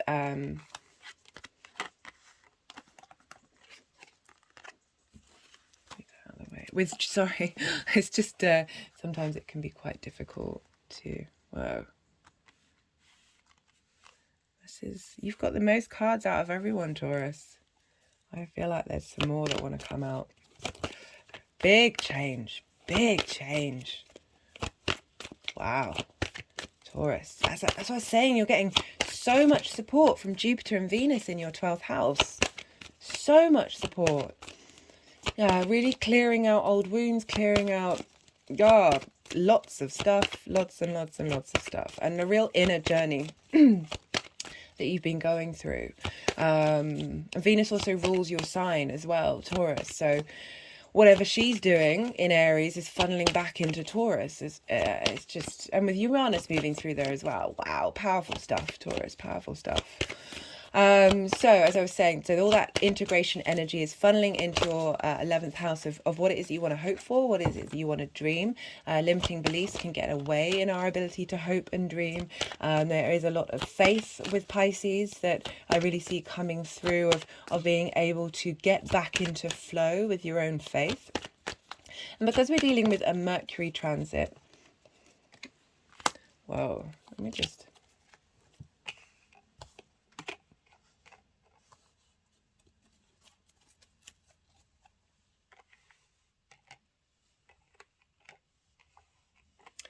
Yeah, you can't see all of these cards. I'm really sorry. I'm going to show you. I'm going to show you these cards. Oh.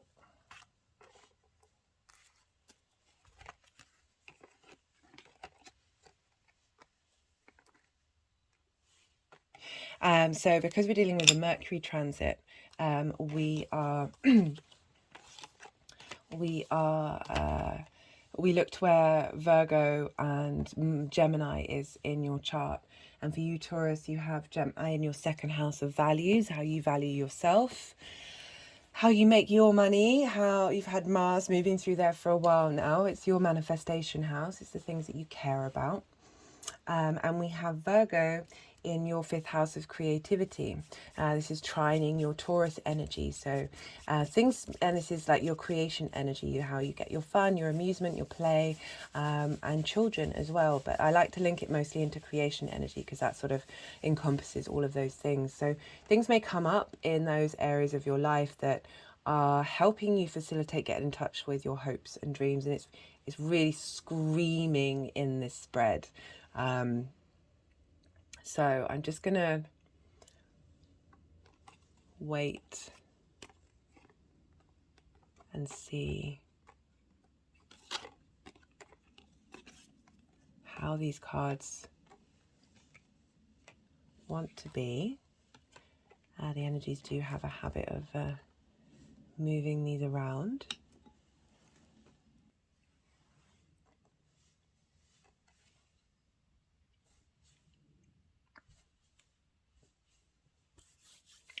Yeah, this transit's really asking not to force communication, really lean into the stillness and the magic of it, the curiosity. We're bringing in the energy of Jupiter and Venus at this time, and Jupiter wants to provide wisdom, and Venus wants to provide connection and desire. And this is all funneling into how you look at your hopes and your dreams. And this is really quite a beautiful spread. There's a lot of intensity in this spread, even though we don't have any major arcana. This is super powerful. So we have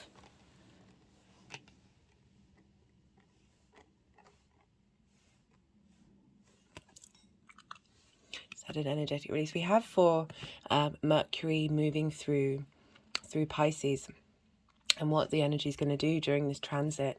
And this is a real shift in gear of these being upright, of as I was talking about limiting beliefs in terms of our hopes and our dreams. My hand is just beating on my heart chakra. In this card, there's a way out, but the figure is blindfold, and they think that they're trapped, surrounded by swords, feeling very cut up. Again, linking into that Gemini energy. Mars can sever away things that haven't really served us, especially in the way that you look at yourself and how you gather information and are motivated to act on your values. But this is Mercury's getting you to be able to communicate better, knowing that you can release yourself from those bonds and leave. This card has come up so much, and leave via this water, this intuition. Just had an energetic release there. We've also got the moon there. It's very much connected to intuition, but this is sort of the big collective trappedness of feeling that your hopes and your dreams may have been squashed during this time, and allowing you to leave through that space. Because in reverse, you have escaped, you are moving out, you are traversing in new land, being able to think differently. And we also have the Ten of Wands in reverse, and the Ten of Wands is very much linked into burden. This can be burden from other people or burden from the weight of the world, but it can also be your passions that you've been exploring and working very hard on. Stuff does take hard work, and there's this figure. There's a house at the end of the road, and they're not far away from it. This has also come up in a reading, and I talked about how like 2 days ago I had a load of food shopping on me. I had a rucksack that was full, and I was carrying lots of bags, and I had to walk a long way. And there was this sense of rather than sort of being, I was very not hunched over, but I was physically, I couldn't walk very fast. I could feel the weight of it. I could feel the strain on my body of carrying all this stuff. But I was walking straight. I was looking upright. This figure's bent down. They can't see it. They're so overloaded. They can't see the house that's just around the corner. But for me, I'm getting with this card at the moment that it's not that those burdens are going to go away when they're connected to your personal passions and your dreams and your hopes, but they're not going to feel so weighted. Like it's worth putting the energy in. You understand, like I felt with that shopping, I knew I was bringing food that was going to nourish both myself and the person that I live with when I got home, and it was a job worth doing. It was a job that even though the next day I felt my body was very, there were for other reasons as well, but I was exhausted physically. There's a sense of being burnt out with this. But I feel within this being reversed, this is a message that's come through quite a lot, especially with this Pisces energy of being in receipt of the universe being able to take the load off a bit, you being able to see a new perspective. Both of these figures are blind. She's got a blindfold. This figure's, completely submerged by the perceived burden. This is all about flipping how you look at things and changing perspectives. Which is what I love about the magic of Mercury moving through Pisces. If you haven't, I recommend watching the introduction to part 1. I give so many examples of people who have Mercury in Pisces, and they're they're all quite phenomenal figures, and this ability to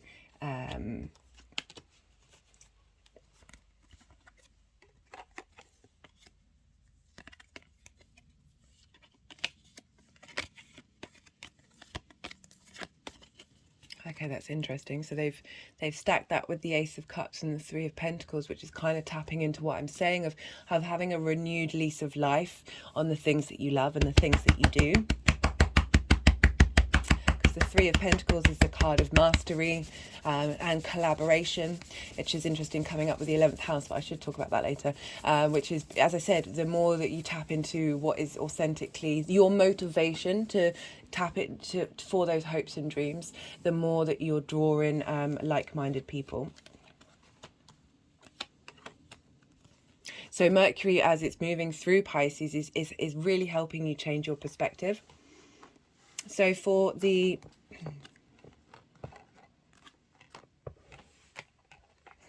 they keep doing this, and I keep not learning to just pause between each of the aspects. Even if it is that they are just moving them back into the same place and roundabout. Sometimes there's no rational logic behind what's going on. So we have for the first aspect, and this is Uranus in Taurus in your first house, sextiling Mercury in your hopes and dreams of the 11th house of Pisces. Sextile energy of this aspect of Venus, who rules your sign. This desire for harmony, this desire for pleasure, this desire for beauty, creativity. There's a warmth, this wanting to connect, get into your tangible body, really feel into your senses. As I said, you've had Uranus moving through here for some good couple of years now, and we'll be there for a while longer.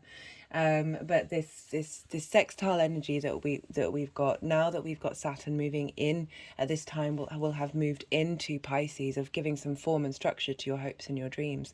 That this is really highlighting this sort of personal journey that you're going on, and movement from. What I love about this is, so we've got the Four of Cups here, which is perhaps not tapping into your own abundance. There's a stagnation here. There's not a lot of movement here, and looking out at these cups and not being able to see that you've got this Ace of Cups come in. I often link this card into comparison as the Thief of Joy, maybe with these eclipses that you've sort of been reflecting on yourself and who you are. And with the North Node, it can be a bit tricky. It can accentuate the need to be seen. That you may have felt lack in that area of your life.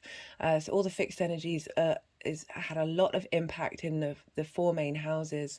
You've had Saturn moving through your 10th house of career, and finally shifting gear, where there is now more abundance in that area of your life, like that invisible boundaries being lifted. The lessons that we've learned with Saturn in Aquarius have been transmuted, because we're then going on a journey. The Eight of Cups is very much moving a place of safety, that may have supported you but isn't part of your true alignment. This is getting, Uranus really wants you to be your authentic self, and really be able to get in line with your own individuality, particularly moving through your first house, that leaving a comfortable view of how you look at the world and your hopes and your dreams, a safe space. This don't want to wish for too much, don't want to explore, want to keep contained. This is really shaking that up and saying, no, you're about to go on a journey, you're about to climb this mountain, get a higher perspective, and learn and grow and become nourished and full from this journey that's happening. But so the information that Uranus is going to pass to your hopes and dreams is highlighting who you are authentically, and where it is that you need to go, and how you need to look at how you hope and dream in your journey when you're moving forward. The next aspect that we have, which is happening on, I love this combination of cards, is happening on the 16th of March. And this is when Neptune is conjunct Mercury. The sun is involved as well, but that will be exact with Mercury the next day. And so when Neptune conjuncts Mercury, it's a real great time for divination. It's a great time for tapping into the imagination, the spiritual, the mystical, the magical, the untangible, all the different dimensions, anything that you can't even possibly comprehend. That's what's going on with Neptune. And in this hopes and dreams house, I love this for you, because this combination of the messenger of the gods talking to Neptune is really asking to give voice to your dreams, to bring imagination, bring clarity, bring inspiration to your dreams, and illumination, because we also do definitely have the sun involved. It's just, it's in, I think it's in the same degree, it's just not exact, which is still a very, very tight conjunction. You're definitely going to feel it. And this is squaring Mars in Gemini, which is your value system. There's so much in here that's linked into your value system and what's been going on with Mars as well, and that square aspect between your values, how you manifest, how you value yourself, and how that links into your hopes and dreams. Just had an energetic release there. And this is dealing with heartache and heart pain, and how it does make this. I mean, this is why I sort of brought up, because we've got a lot of cups here of the transits of the South Node moving through your 7th house. It can be, because we've had eclipses there, of new beginnings and endings, and whether you're with a partner or not, it's not about necessarily an end of a relationship, unless it is what serves you, but it could be a leveling up of a relationship, also as a relationship with yourself, because we have this energy funneling into your 1st house of being able to transmute heartache and heart trauma, and the way that we talk to our heart. That's where all our hopes are. That's where our dreams are. We may have been limited by this. And this is really, again, Neptune's kind of like going, hey, you're going to get replenished. You're going to transmute and understand your heart space, set it free from this trauma, be in this renewed space of the Ace of Cups. The cup is overflowing. Your ability to hope and dream is being completely transformed. And then having that structure and form coming about with Saturn there. We also, at that same time of this conjunction, we have Venus squaring Pluto in Capricorn, and Capricorn is in your day-to-day activities. It's how you communicate, and you've been moving through there since 2008, and that square with your 12th house of integrating of self into your day-to-day is really sort of giving you this new release of life. And then we're going to have Pluto move into Aquarius, into your 4th house of home, of really setting up this space of emotional connection to your authentic self, and this deep sense of renewal. We also have so the next day, having received the renewal of the Ace, I just want to hold these up. Having received the renewal of the Ace, and being able to do some deep cosmic healing at this time. I just had a very lovely sinking feeling in my body. Of the next day, on the 17th, when the sun is what's called in a Cazimi with Mercury. This is when the sun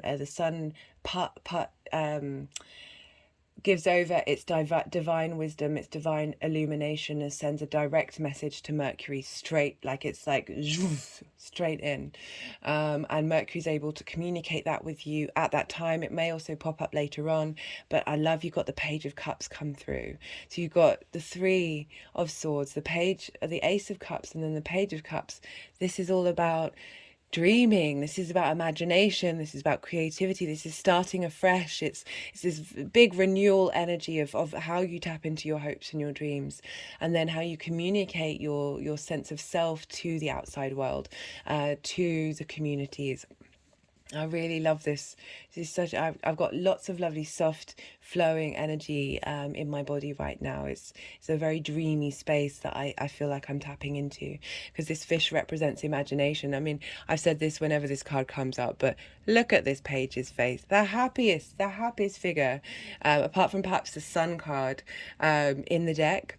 And giving you a new lease of life, a renewal, and how you look at your dreams, and so the sun's basically saying, helping with that renewal by then performing a bit of, you know. So this pages herald things. Mercury is the herald of the gods, the messenger of the gods. Really being able to tap into that energy at that time. My hands are just moving over my face and rubbing at my hairline, so midway between the third eye and the crown chakra. And now moving around the neck. Taurus rules the neck and how you communicate.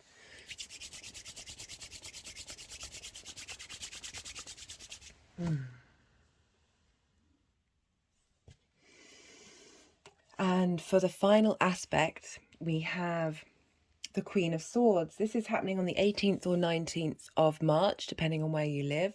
This is when Mercury will be sextiling Pluto. They'll both be at 29 degrees. This is the day that Mercury leaves Pisces. Pluto's not that far away, maybe 10 days away from leaving. Is it the 23rd? I think it's the 23rd. Sorry, I'm not very good with numbers. So it's not long after that Pluto's going to be moving. So this is the last aspect a personal planet is going to be making to Pluto before Pluto makes its first ingress into Aquarius. It's going to go back into Capricorn and go back into Aquarius again. It goes back and forth, but this is the first ingress. This is a very powerful ingress. I'm going to be doing a lot of videos on that. And we have the Queen of Swords. So this journey that you've gone on with that Capricorn energy that's in your ninth house of your higher philosophies. It's how you map yourself out in the world and the universe, and it's all about perspective. You know, you've had deep transformation here happening since 2008. I should imagine you've gone through some journeys. The Queen of Swords, like she's been through it, but and there's a real clarity and there's a real logic, there's a real groundedness, even though it's, you know, it's a sword energy, but there's this higher wisdom, this higher perspective that's sort of based on experiences that you've been learning, and that deep transformational energy that you're getting from the ninth house of how you look at the world, how you look at the universe is that is being funneled into Mercury in the last degree of your hopes and your dreams, and really being able to give some strength. The Queen is very powerful. She has authority. We're moving from these very difficult energies, this sense of burden, where she's sitting very upright and she's also not facing us, which means she's very independent. She's very sure of who she is. She doesn't need to face anybody. She's looking at things from a different perspective.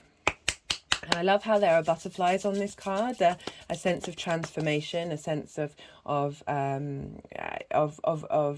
regrowth, of metamorphosis. And yeah, really enjoying that energy coming through.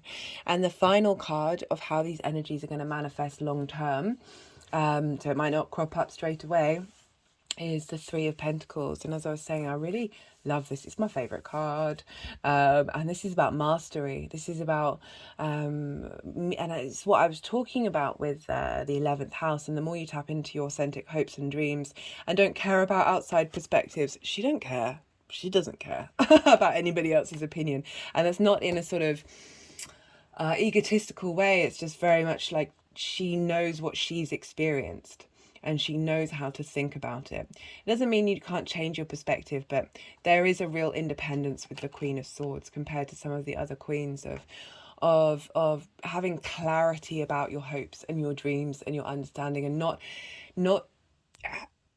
using, sorry, let me try and word this. Not seeking outside approval for what it is that creatively moves you, for what it is, because we have this, as I was talking about, this can crop up in your second house of values and your fifth house of creativity. Like really being sure of the motivation behind your hopes and dreams, and the more you create that vibrational level within without seeking it from the outside world, the more you're then drawing in people of a like-minded vibration, the more you're able then to collaborate. Doesn't mean you do the same things, doesn't mean you think in the same way exactly. It's more bringing in that energy that is matching your own drive, matching your own space, your own sense of imagination. And this is, as I said, they're all skilled in their own way, and they're all creating something beautiful and long lasting. So I really love that coming through for you, Taurus. I'm going to pull a numerology card to see what other messages want to come through for you. You got quite a lot of cards. You got 2, 4, 6, 8, 9. You got 9 cards. You got 3 extra cards there. I did have a feeling, Taurus. There was a bigger picture that needed to come through. Got the leadership card. Yeah, taking control of your own self, being the authority that you turn to. I just had an energetic release there. You know, tapping into not looking outside to be able to motivate you in the direction that you're going in. You know, there's also all that Aries energy. I feel Jupiter and Venus moving through that at the same time is really helping us level up our Aries energy about what it is that we want to defend, what it is that we want to go forth and achieve by ourselves. Let's see. So we've got the Lovers, union, matters of the heart, choices, physical love. Now, that's not how I mean, that is obviously an aspect of what the Lovers is, but I do feel this is a union of self, because you've got all that energy in your 12th house, getting into your heart space, as I was talking about, of what your hopes and dreams are. But it's also the Gemini energy, which is in your values, learning to love yourself, learning to be grounded in the choices that you make, based on a space of real authentic love for self. Excuse me.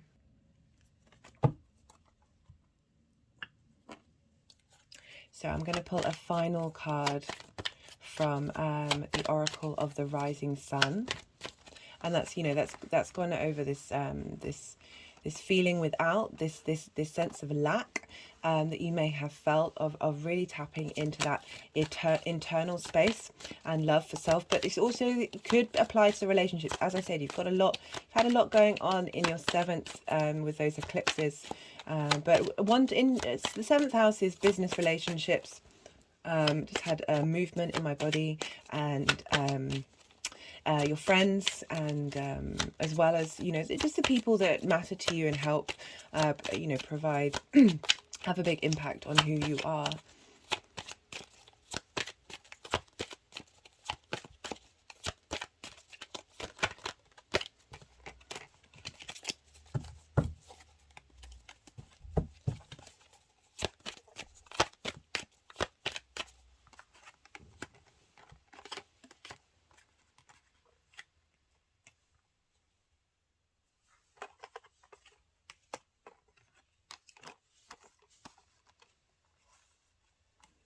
Okay, so from what the cards have done, I feel like this is a union between your mind and your emotional connection, as this is a Mercury transit in the sign of Pisces, which is a water sign.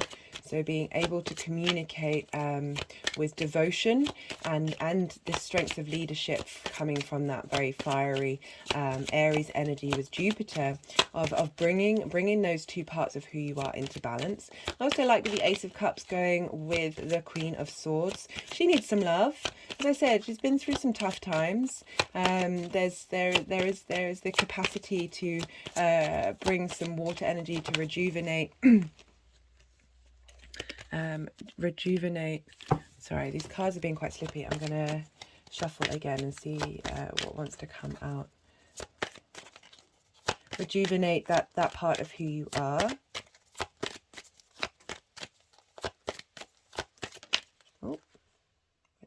that? Oh no.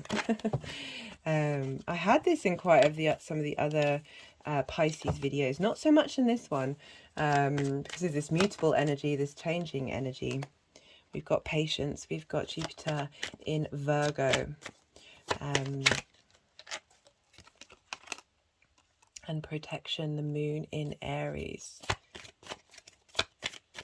I'm going to do one more. I just feel like there's one. You've got loads of cards, Taurus.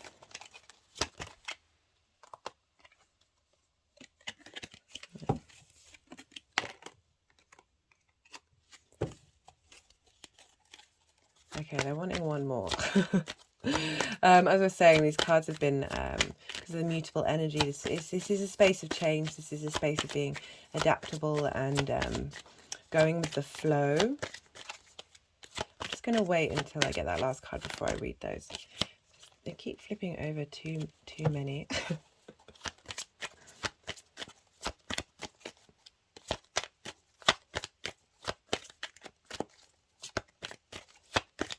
So you've got that Aries moon of again. Okay.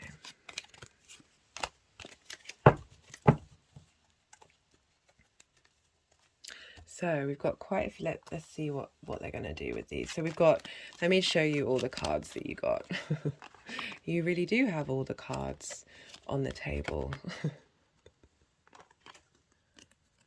So we've got these. We've got patience, adaptability, birth, protection, and restlessness. So let's see where these want to go.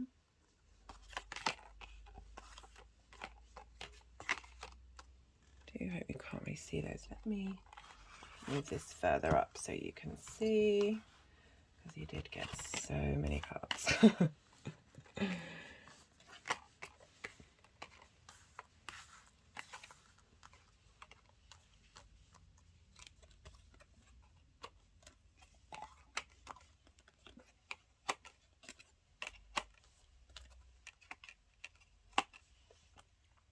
So, you know, we've got all these cards that can be quite difficult energy, but very transformative energy.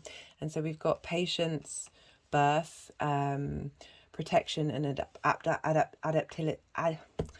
adaptability, transforming that heart energy. I love that. The protection of going on this new journey. We've got a rebirth from moving from this space during this time, and there's a need for patience. So came up quite a lot in for the Mercury transit. It's a receptive sign. You need to be still. You don't want to force conversation. You don't want to force this to come about. It will come from your intuitive space. So really asking you to tap into being patient.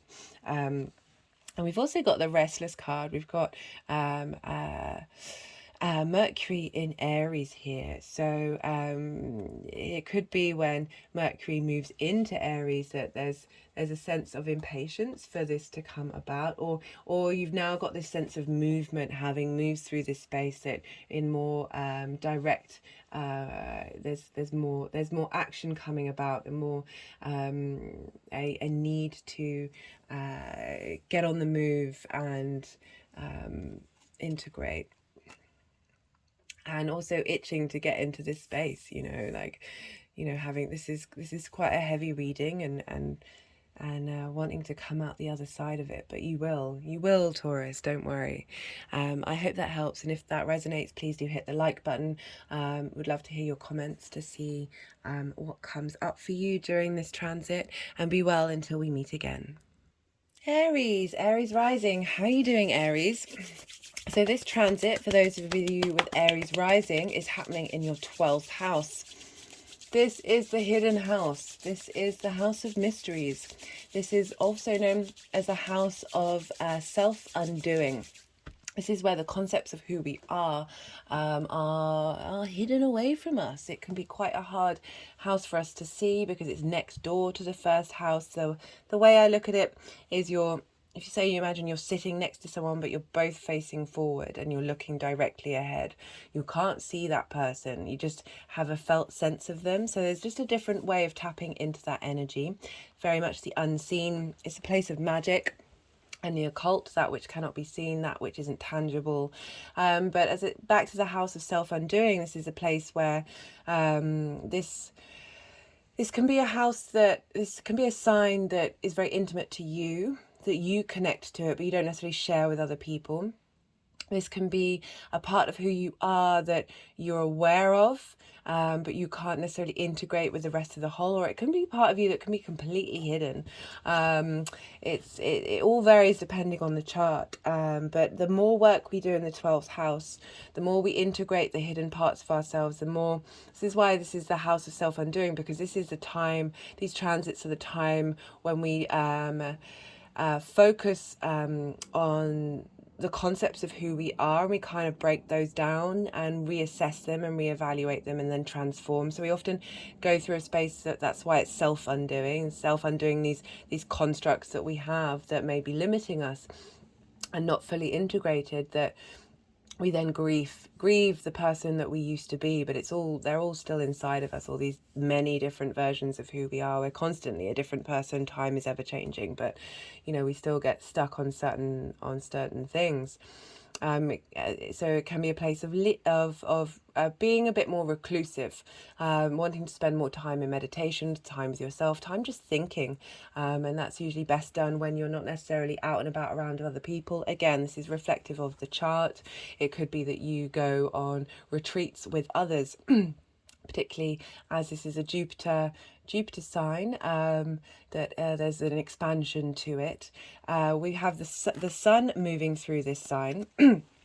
And so when the sun moves through the 12th house, it shines illumination on the darkest places. So magic can come through with these transits, as I've said. I've said in many a reading, but I'll reiterate. So when I had what's called a 12th house perfection year, so that happens every 12 years when the 12th house is a priority for that year, that's when I started moving, my body started moving. I started channeling consciously and very, very visually through my body. So there's all sorts of hidden things in the 12th house. It's that twilight time between light and dark. And so we have Mercury moving through there, and Mercury is again helping you communicate to the hidden parts of who you are, helping you communicate to the mystical and the magical, and is really sort of paving the way, because Saturn's going to be moving in there just an hour after the full moon on the 7th of March. This is Saturn's favorite house to be in. Saturn excels in this house regardless of the sign. But Saturn is linked into isolation. It's also linked into sort of cause and effect and karma, and these things can crop up in that area of our life. But Saturn is moving in there, helping you sort of organize and give structure to the hidden parts of yourself, like really bringing some form to the untangible. I'm going to be doing a readings on Saturn moving into all the 12 signs, so do go check those out in the future. And so, you'll have the sun, Mercury, and then you'll have Saturn move through this sign. So you're getting a lot of 12th house energy, but you're also, at the same time, Aries, as you must know, because Pisces is ruled by Jupiter, we look to where Jupiter is, and Jupiter is in your first house. This is the house of self. This is how your sun or your moon sign embodies its desires and its needs in the tangible world. Depends on whether you've got a day or a night chart. I'll be doing a video on this soon. And it tends to be how other people see you. It's your body, it's your appearance, it's your house. So you have this interaction between Pisces and Aries at the moment, which I talked about in the introduction as being really sort of fundamental to our growth of consciousness. So you've got Jupiter and Venus moving through your first house. This is the two benefics helping give you a sense of who you are, a sense of command, a sense of wisdom. I feel Jupiter moving through Aries is sort of leveling up and turning the ram energy into the stag energy. I've used this for quite a few readings. And really helping you provide integration and cohesion about your sense of self. Venus is there of really defending what it is that you really care about and how you want to interact and connect with yourself and connect with other people. So all this energy is sort of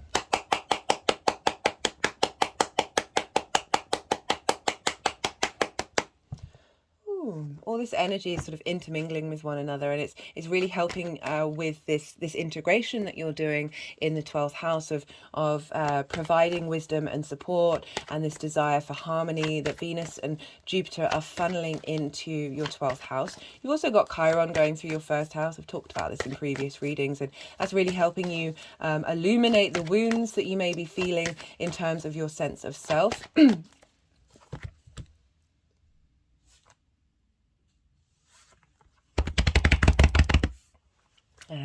Sorry, Aries, I was just getting a sense from the deck that they wanted to do some energy work before any cards come out. So we look, yeah, as I said, we looked where Jupiter is. And Jupiter is in Aries, in your first house. So you're getting a lot of support coming in about who you are and that integration. And we also, because this is a Mercury transit, we look to the signs that Mercury rules, because whatever happens to the ruler happens to the signs. And Mercury rules Gemini and Virgo. And Gemini falls in your third house of communication, the things that you do on a day-to-day basis. It's your local community. It's also the house of the goddess. It's where we bring down the ninth house energy of your higher philosophies into your day-to-day, so putting more meaning and connection and depth into your day-to-day. So things may crop up in your local community, the people that you meet, that are going to help provide insights and wisdom and clarity about the integration of that 12th house energy.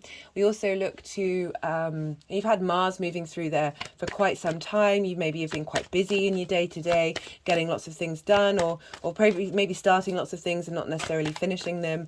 Mars is going to be leaving at the end of the month, but it's really helping. It's that whole journey has really helped you understand what your motivations are and your drives are on your day to day. And we have the Virgo energy, which is happening so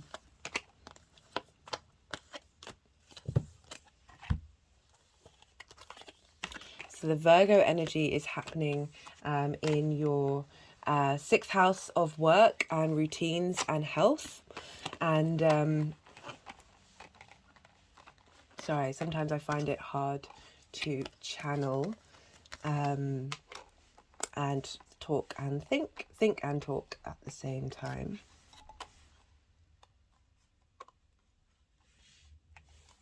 So as I said, Virgo, things may crop up in work and how you take care of your health. And you've also got a full moon happening there on the 7th, which is really helping you really tap into how you take care of yourself. And the more that we integrate the 12th house, the more that we're able to then find balance and harmony with that 6th house area of our life.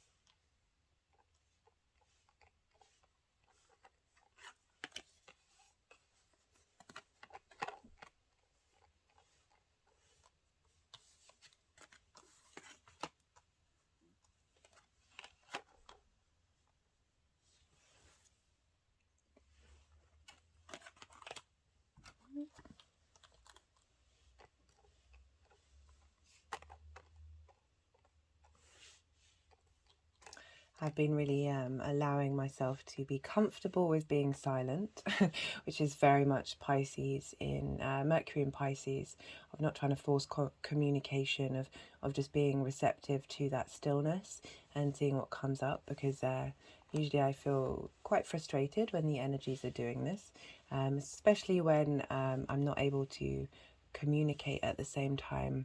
And I'm very aware of taking up people's time with this stillness and that not being of value. And I'm really learning with this journey of Mercury in Pisces, of even though it's only been a couple of days now, of being okay with that, of really truly being okay with that.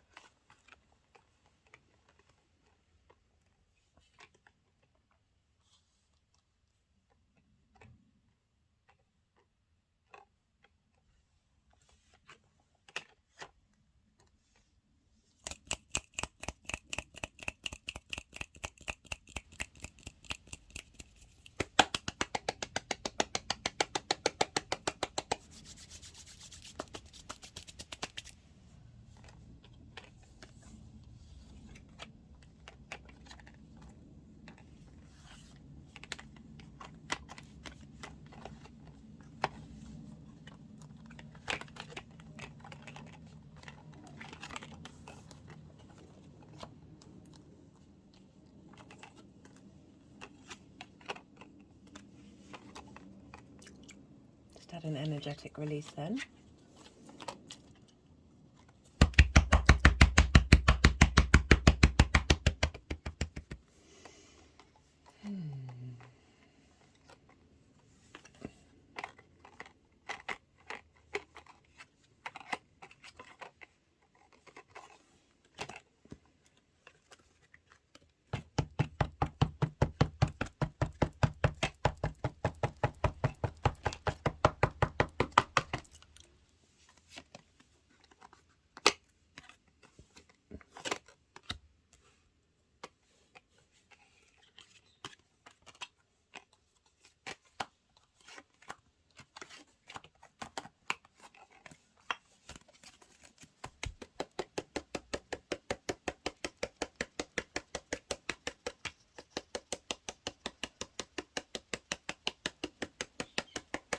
I hope you don't mind, Aries.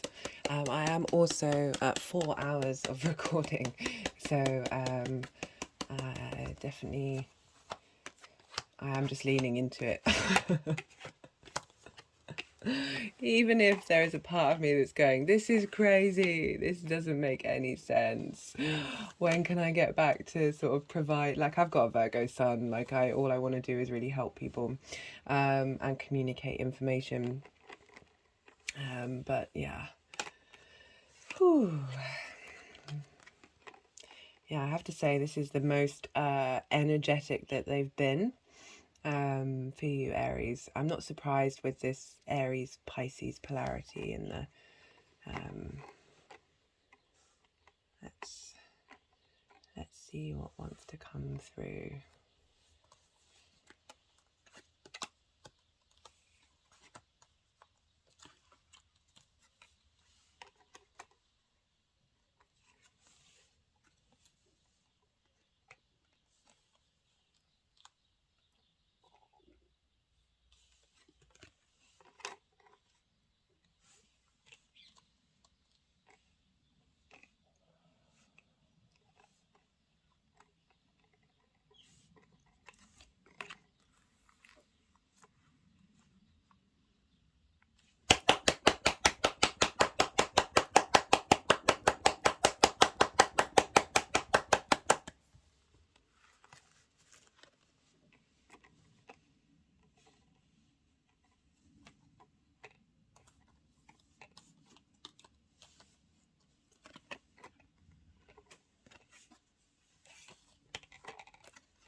So I'm pretty sure the cards are in the order that they need to be. So I'm going to start reading. We've got for Mercury's journey through the 12th house. You know, as I was talking about, it can be grief and loss and fear and isolation, the 12th house journey. But you know, the 9 of Swords is all about anxiety and worrying about things that you can't control and losing sleep over it, and not being able to see any good anywhere, and just feel very vulnerable. 12th house transits, and it feels like Mercury moving through there is helping shift that energy and shift it and flip it upside down, of releasing it, of letting you move through that anxiety. And you know, traditionally this bed cover has roses on it, and it's sort of asking you to smell the roses, be able to find the joy in the little things when you're in these moments of stress. But I really feel, as I said, Mercury moving through here is facilitating this shift, this change. Can be quite hard to integrate all the different concepts of who you are, and what it is that you want to take hold of, and what it is that you want to let go of. And you're getting a lot of facilitating help come through, especially as Saturn's moving in there as well for Mercury's journey. through Pisces. And what I like, I'm not sure where this card is supposed to be yet. It keeps going there and then keeps going over there, but this is a really sweet card. This is about looking at situations with fond memories, looking at the past through new ways of looking at things, which is very much the opposite of what's going on in the Nine of Swords. So our first aspect that we have is a sextile. This is happening on the 11th of March. This is a sextile between Mercury and Uranus. A sextile is an aspect of Venus, wanting to bring in harmony, connection, creativity, desire, passion, beauty. And Uranus has been in Taurus, your second house of values, for quite some time now, really reevaluating what it is that you care about, how you value yourself. Particularly with the 12th house transit, it's really highlighting that aspect of the second house. It's your manifestation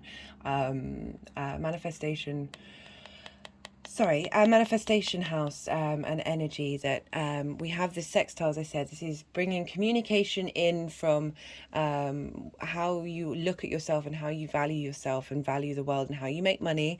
It's also your income, your resources, linking into Mercury being in the 12th.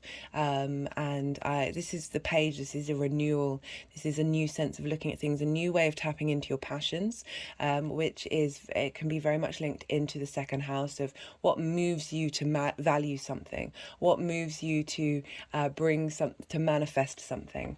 And there's a lot of the speed with Uranus. It flips things on its head. So maybe you've been in this space of the Nine of Swords, very stuck, very anxious, very losing sleep, that Uranus is shifting that energy within you of really reevaluating how you value yourself, especially with this 12th house transit. And Saturn's going to be there for 3 years. So there may be uncomfortableness, there may be restrictions. I'm going to see what comes up with the reading, but there's the sense of abundance that you get with Jupiter, that's wanting to facilitate you and in the best possible way. And so I really feel with Uranus flipping things on its head, moving you from helping facilitate Mercury's journey through the 12th house by flipping things on the head, giving a new lease of life, heralding in a new sense of passion, a new sense of drive, a new sense of who you are. I love this for you. And also because Taurus is a Venus ruled sign, we look to Venus, and Venus is in your sense of self. So it's really reigniting your fire, Aries. Love this for you. And on the 16th, we have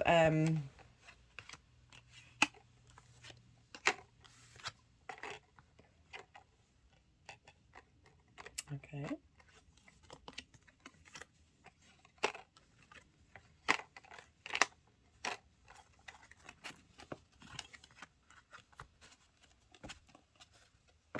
So my hand is being held over my heart chakra right now.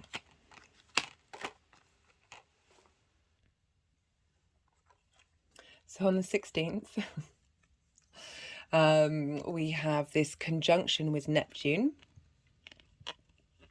And this is really, I feel like this is all the different parts of yourself that you're cultivating to bring into light. Seven's all about putting in the hard work to bring in the harvest. The harvest happens later on, but there's a real need to tend to those fragile seeds at the beginning and give them love and support and nourishment and not shame. That it really feels that Neptune's really bringing in a sense of boundless compassion, this ability to think differently, breaking down the boundaries of the concepts of who you are, which has been doing for quite some time. And Mercury is the messenger of the gods, and when they're combined, it's really about bringing a voice to your dreams, helping you connect into that boundlessness of how you want to integrate and what those concepts are and what they mean to you, and what can be completely made invisible, and what needs to be tended to. I really feel that you're getting some support to understand that. I mean, you've got the 8 of Pentacles coming up pretty soon after, so it's really showing that the work that you're putting in is worthwhile during this time. As I said, 12th house transits are super important.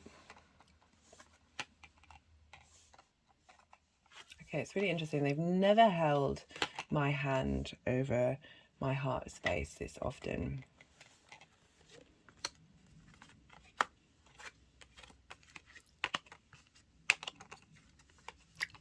Just had an energetic release.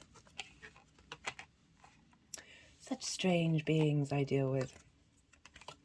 So we have the next day. We have the next day this shot of illumination, this shot of divine inspiration and wisdom coming from the sun, when Mercury and the sun are conjunct. This is the 17th of March.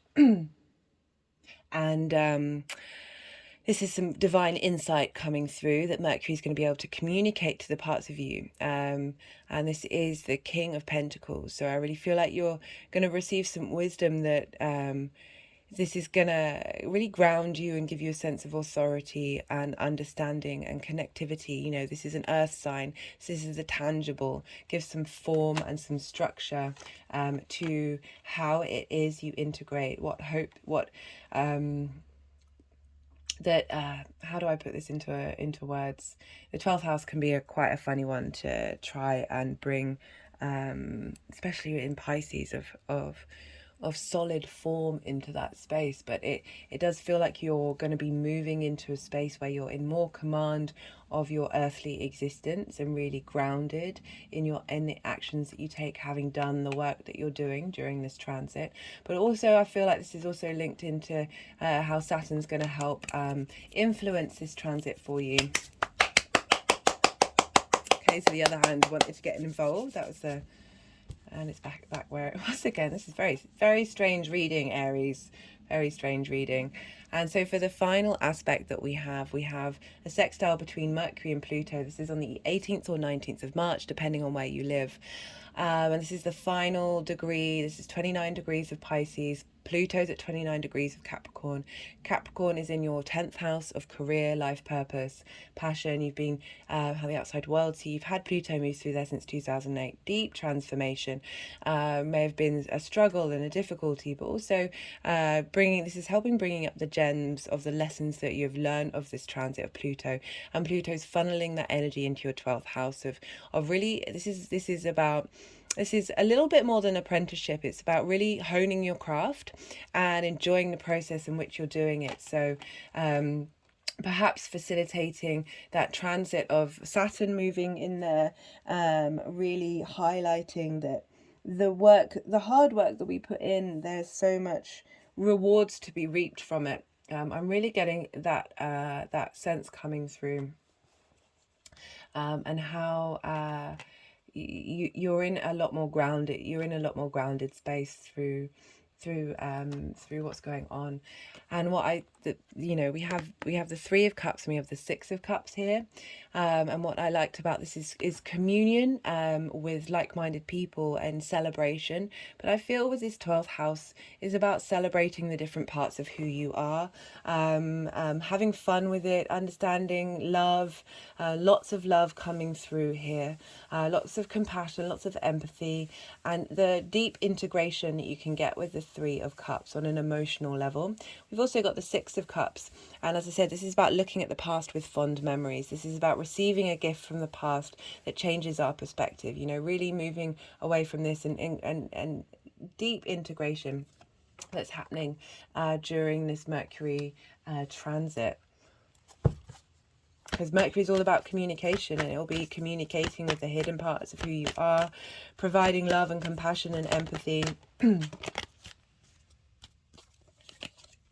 So we've got the personal growth card, sort of tapping into everything that I was saying. And again, a 7. We've got 2 7s here of things taking a while. They just want another card. I'm getting the energy pulled from the deck.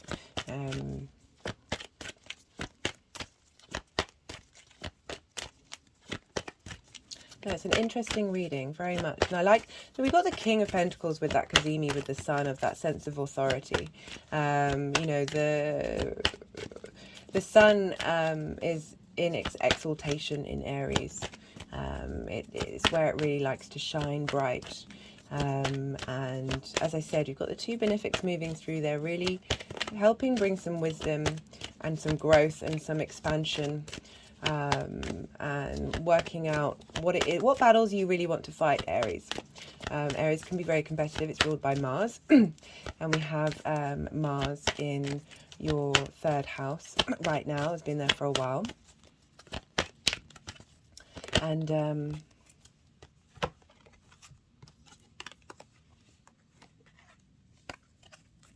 okay, so we've just pulled the love partnership. And, you know, I was talking about that, bringing that compassion, that empathy to all the parts of who you are. And the more we integrate that part of us, the more we don't lash out, the more that we step out in the world with our own autonomy and our own independence, which is all about Aries energy, but really doing it from a integrated space, which is, there's definitely a leveling up going on right now. Just had an energetic release. You know, Aries is the baby of the zodiac.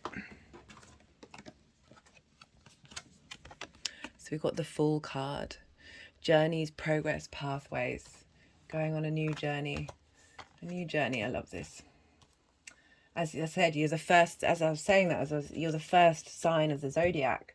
Whenever planets move through Aries, they're starting a new cycle. They're going on a new adventure, while also still integrating. And, you know, time is linear. It's a spiral. It's also everything all at once. But so we're learning from what we've done in the past, but being able to look at the world through the Fool's eyes of seeking adventure, of going forth, being very independent, but also not finding negative and positive in the surroundings, of just purely enjoying the experience of life itself. And I really like this with with Saturn moving into Pisces. It's as I said, it's where it loves to be. So you're getting support from Saturn in a Jupiter-based sign. So Saturn's not Ooh, we've got manipulation here. Interesting.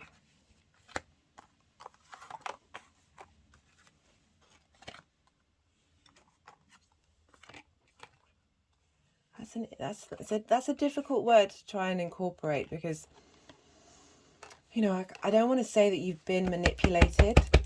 Okay. I mean, we've all been manipulated in one way or another. But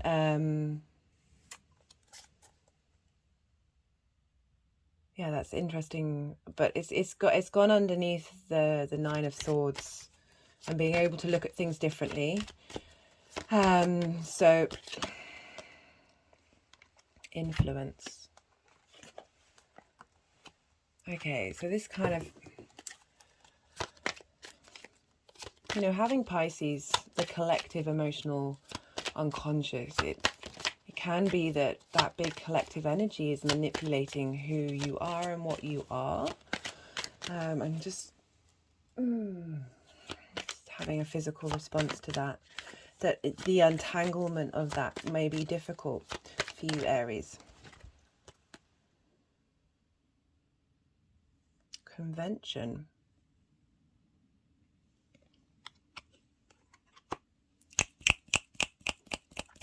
So a convention is when you all gather somewhere. Lots of people gather together. So all the different parts of who you are are going to have a convention. They're all intermingling and interacting. Interesting. That's so. I'm going to pull one more card. But whatever this manipulation is, there's part of me that doesn't want to quite tap in, quite put a framework around that manipulation, because that could manifest in many, many different ways. But the point is that we are all manipulated in different ways from different aspects of our lives, and that can affect on our concepts of who we are. Just had an energetic release. That we need to really have a good, hard, long look at what the truth of things are. The really meditate, or create space to be in receipt of information of what feels genuinely right to you. And that can be really hard to do when, you know, we've not only got our own personal trauma, we've got our parents' trauma, we've got our ancestors' trauma, we've got collective trauma, we've got universe trauma. Okay, no cards are wanting to come up. We've got universe trauma all layered on how we act and behave and the programming that we have. It's a hard one to navigate, but it really looks like you're shifting gear and you're moving into a new space. And I love that for you, Aries. I really, really do. I love the idea of all these people, all these different versions of you, parts of who you are, hanging out in communion and being happy and wanting to facilitate your personal growth. Love this, love this. All right, Aries, I really hope that helps. If this resonated, don't forget to hit the like button. If you I'd really love to hear from you. If you've got anything, if like come back later on and say, hey, this is what happened, this is how the convention worked out. I really appreciate that. That'd be fun. All right, Aries, be well until we meet again.